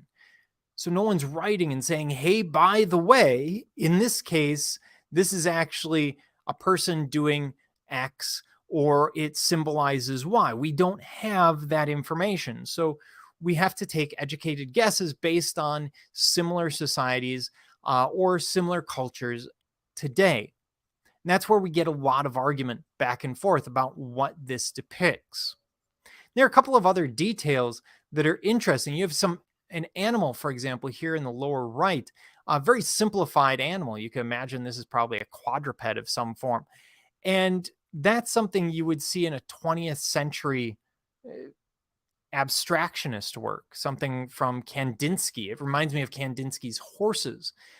This idea of abstracting the form or simplifying, in this case, the form. We see the figures in the background who seem to be very dynamic, all moving in the same direction, probably the same direction as this figure. We can imagine that this figure is probably either a priestess or a goddess because the horns give it animal-like characteristics. Now, we don't generally have horns coming out of our head.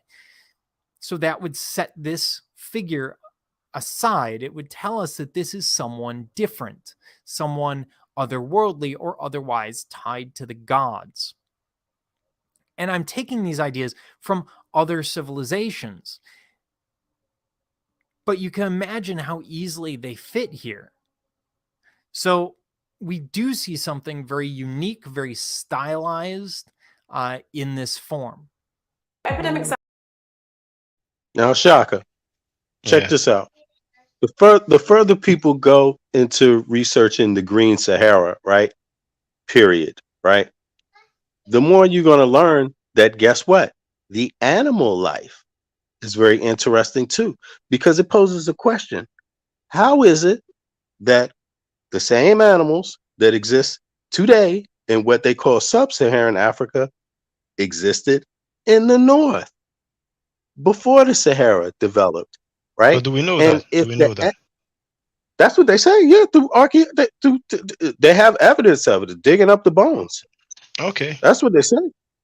Right? But we could double check that. Let's double check it. But this is something people been researching for a while. So I mean, but You know, um, I mean, let's go through it. But here's the Mm, thing. My thought is this. Let's just suppose they don't have any evidence, material evidence. Let's say they don't have any archaeology, but they do have the paintings of the giraffes in the caves. They got pictures of all the different animals in these drawings, right? But here's so let's just assume that they're just pictures, right? And let's just say that okay, the animals did exist in the north, the same animals. How is it that the same animals could exist but not the same people? How's that possible biologically? no, that's one question right there. But the thing is that this depiction that we've seen, I'm gonna put it back up. Where's the link? There it is.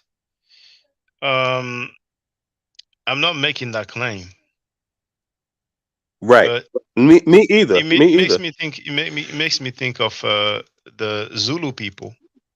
You know, many people I've seen the Zulu people with some white stuff around Oh, right. the elbows and But the is it? knees Let's or the just ask. legs. Is And, just I for would like to say what I think. Sorry about that, BB. Go ahead. I'm yeah, sorry. no? Go for it. Go for it. yeah, Oh go ahead. No, no, I just Even wanted to say. the shape of the head, but like for example here where you have my arrow, but of course I'm not claiming that those are Zulu people or ancestors of the Zulu people. You know what I'm saying? This is North Africa. But go ahead, Donnie. BB, did you want to go? I, I'm sorry about that. well, I was just going to say. I mean, does this fit with inside of Chief X's Caucasian theory of North Africa? I mean, I don't know. This is a good question to might ask him, but anyway, yeah, on to you, Donnie. No, I was just kind of thinking. I think this person is representing, like, if I just strip everything down and, like, I'm not trying to do a black or white thing. I think this person is trying to represent, um, some type of authority, some type of kingship, like the bull. If you ever seen how a bull behaves, because their first Hmm. teacher was nature, right? So, um, it looked like to me he's bossing up and he's trampling over people. They falling down. You know, Hmm. It could be interpreted as such. Hmm.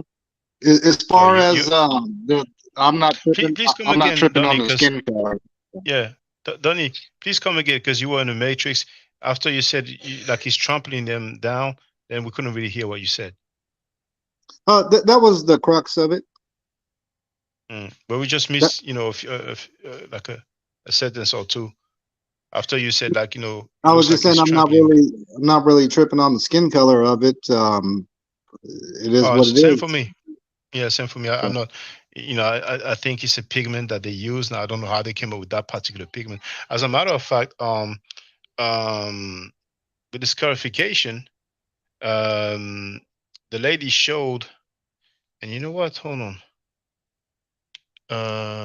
Okay, no point. I mean, I could find the video, but um, damn, how do you call it? Well, you know what? Oh man, no, I've seen so many videos. It's gonna take me a while. But she showed that, damn, how do you? Let me see the proper word in English. Because I would have thought it was charcoal or some sort, but it's actually. I want to see how you call that word in English. So, put,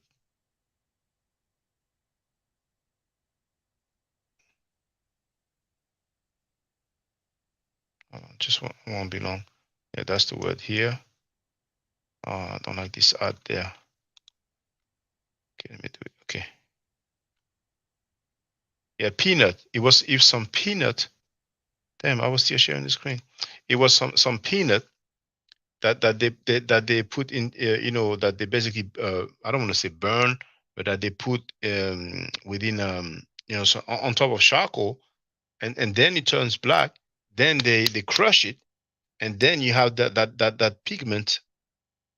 It kind of looks like some like charcoal powder, and then they use that to do the scarification.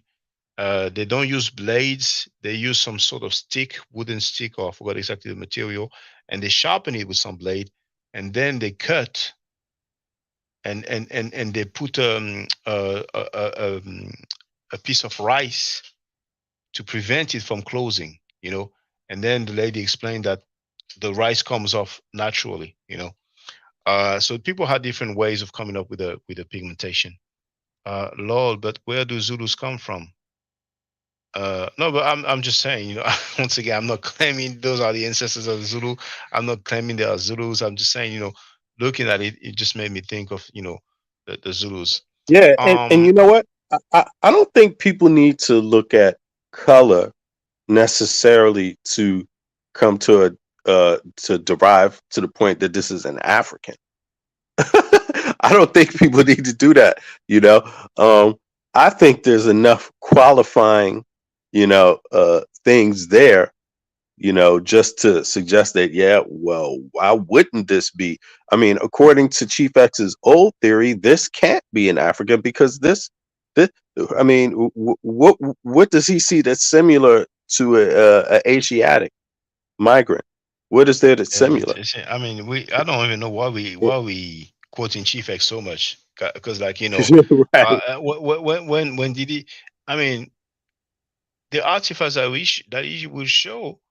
Uh, the, I scrolled to one of his video when he was talking about Caucasians, and he showed people from different parts of the world, But did he ever show some Egyptian Caucasian, if that is not the late period? Did he ever show some ancient artifact like 1200 BC, 1300 BC, 1400 BC, 1500 BC? Because this is nothing new. On YouTube, we have many people who made videos, and the brother, now it goes by Pharaoh Misraim, but he has the other account. Damn, the name escapes me now. Um, Hold on, I'm subscribed to him. Because he came up with a second account on a subscription. He used to refute those people. Uh, that's the Pharaoh Misraim, and what's the oldest account? Attends, je te donne le numéro. I don't have it. I don't know why his name escapes me now, but I just remember the newest account. But he calls in every now and then. You know what I'm saying? And he had many issues at Chief X as well. Um, y'all know him. He has that big onk, that big golden onk. Um, Damn, I forgot.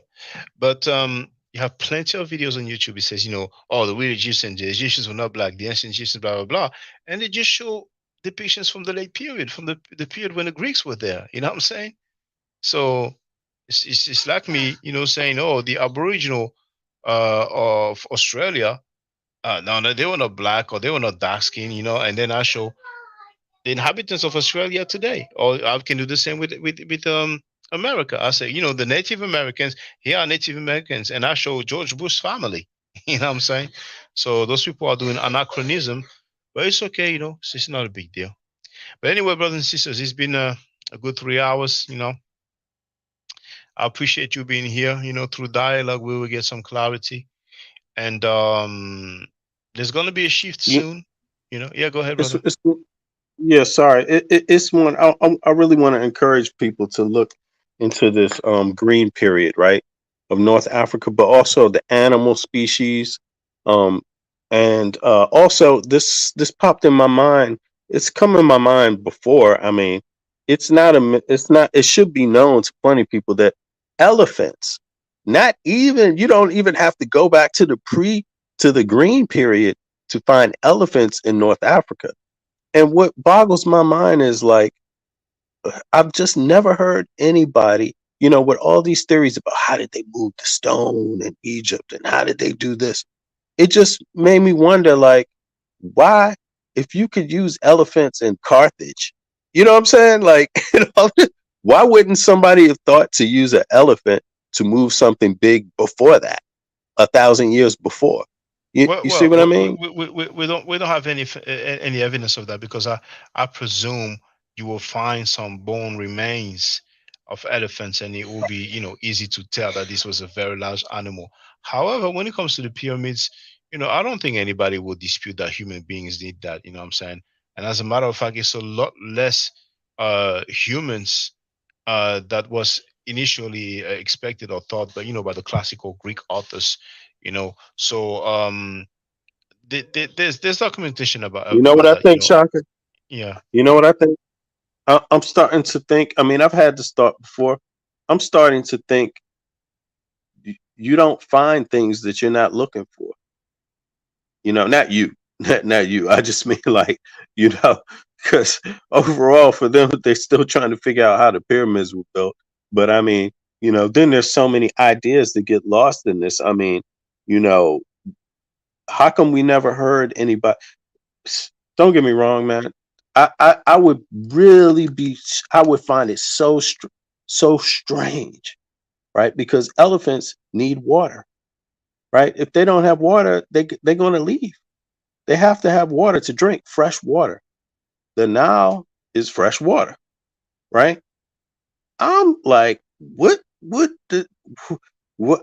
I just cannot. I'm sorry. I haven't done the archaeological research and I need to do more research about people that have, but for the life of me, could, can't figure out why they wouldn't be able to find any elephants remains on the Nile. If you could find it in Carthage, if you could find it in North Africa, why wouldn't you find it on the Nile? It's a fresh water source. That's all. But I'm not saying they did. It just, you know, yeah. Any case, yo, y'all be good, man. Peace. Yeah, I was listening, but I was still looking for a quote. But they figured that the pyramid of Giza the could have been built in 10 years by a workforce of no more than 40,000 people. But later on,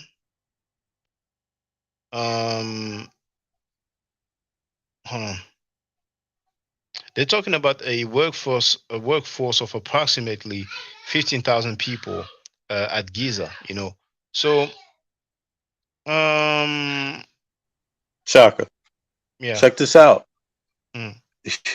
South Sudan, before the South Sudanese war. I mean, I'm not saying this is has to be relevant, but we know South Sudan. Of course, they say they call that sub-Saharan Africa. But then again, this is Sudan also. In the old days, this was Sudan, right? And again, we're talking about thousands of years before. So Sudan wasn't even. I don't think Sudan was anywhere looking the same, right? I would have to guess, but they say before the Civil War there was 80,000 estimated 80,000 elephants just in South Sudan alone. That's on the Nile. You see what I mean? But So are you suggesting that they use animals? I no, mean, no, no, mm, no. I'm not suggesting it. I'm not suggesting it. But when we look at these theories, about how they built Egypt, I mean, it just comes down to one major hurdle is you have to move large objects. There, you have to move these stones. These are some big I mean, stones, they may have, and but I think, yeah, I think if they did, they probably use bulls, cows, that's what I'm saying. They yeah, they they yeah, keep yeah. coming up with all these theories that's like, yo, man, you got animals right there. Why wouldn't you use animals for everything else? You wouldn't use an animal to move a huge ass stone, let alone an elephant. You wouldn't use that. But I'm not saying Mhm. they did. Again, it just what I'm saying is that it's so odd how they keep bending their mind. They can't wrap their head around how you can move this stone. And I'm Well, like, it's understandable. I mean, there were hmm. 2 million stones, uh, and actually, hold on, it's not just 2 million, but hold on, That's what I'm 15. saying. To me, it sounds more like they don't want to wrap their heads around how it just serves them better to just not really get down to knowing how. It could remain a mystery. They turn it into a mystery where I don't know. I mean, Two, it two, just two, seems two, like two, 2,300,000 um, blocks. That's the estimation of the amount of blocks in the Great Pyramid. and for such an ancient time, it is mesmerizing. So they keep wondering how was it done, possibly, you know what I'm saying? How many people, how long did it Have you take? ever have you ever seen a model made? We've seen all these models with people pulling. You know, they had to smooth out the ground so the rock could move over it and everything. Then when you see these models of people pulling, I've never seen a model with an animal in it. I've never seen one model that they proposed with an animal in it. That's all I'm saying. I've just never seen it. I mean, but all right. I hear you. But well, Mm. thank you very much, brothers and sisters. I appreciate that. There will be a shift in July. You know what I'm saying? When it happens, remember, I cannot predict the future, but I'm pretty confident there will be a shift in July. Until then, we're going to get some clarity through dialogue. Stay safe, stay healthy. If I'm allowed to, by the nature, I will definitely holler back at you. I don't argue, I state facts. If you're not part of the solution, you're part of the problem. Um,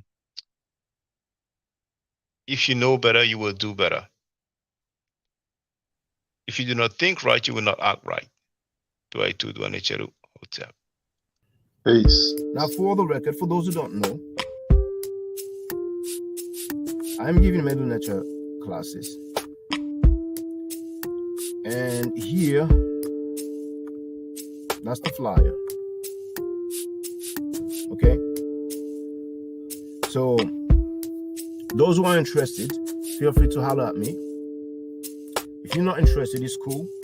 But I recommend that everybody who has not yet seen the video Kemet and Ma'at before Judaism, Christianity, and Islam, then watch it. It has about 300,000 views and really deserves to have a lot more. I just want to let everyone know who's listening in now and who's going to listen to this stream in the future. I just had my first Meta Nature class by Brother Shaka today, and I've had other Meta Nature lessons by other teachers, and I can tell you right now, the brother is the best in the game. He is that was one of the best classes I've ever had, ever. So if you're interested in learning the Meta Nature, if you're interested in getting the basics of it, Brother Shaka is an awesome teacher. Get with him, and it's extremely affordable. This brother is giving us his time and his skills, and he's basically giving it away. I mean, I just consider it a donation. You know what I'm saying? So if anybody is interested in learning the Meta Nature, get with this brother right here. He's an awesome, awesome, awesome teacher. And I'll end with that. Hotep Senu, Hena Senut. This is Julie, also known as Servant of Yah, and I'm currently taking the Medu Neture classes with Brother Shaka, and it has been an amazing experience. Only 2 lessons so far, and I feel like I've been taking the classes for months, just with the how in depth he goes into the vocabulary words, the construction of the language, the grammar. It's been immeasurable, the experience. And one thing that comes across, hands down, is his extreme passion for teaching this to anyone who is willing to learn and has an interest in learning. So I highly suggest, if you are interested, even a minimal interest, that you subscribe to the classes with Brother Shaka. It's such a nominal amount for how much you get. I know, like, our last class was over 2.5 hours. It felt like 2 minutes, but because that's how involved you are in what he's teaching and how he teaches and how compassionate he is about what he teaches. Also with sharing materials free of charge, no question, no doubt. It's just what he does. He doesn't have to, but he does. And so I just wanted to give a short testimonial about the class and the effectiveness of the class, and all of that is attested to how studied Brother Shaka is. So I highly recommend anyone with a minimal interest that you do sign up for the Medu Neture class. Hotep. Don't forget to subscribe to my channel, which is Ma'at Forever. Don't forget to watch the video entitled Kemet and Ma'at. Don't forget to share Kemet and Ma'at on my channel on Twitter, Facebook, Instagram, WhatsApp, or other social media that you use. Email, text messages, you name it. Those who wish to donate can do so on paypal.me/ma'atforever.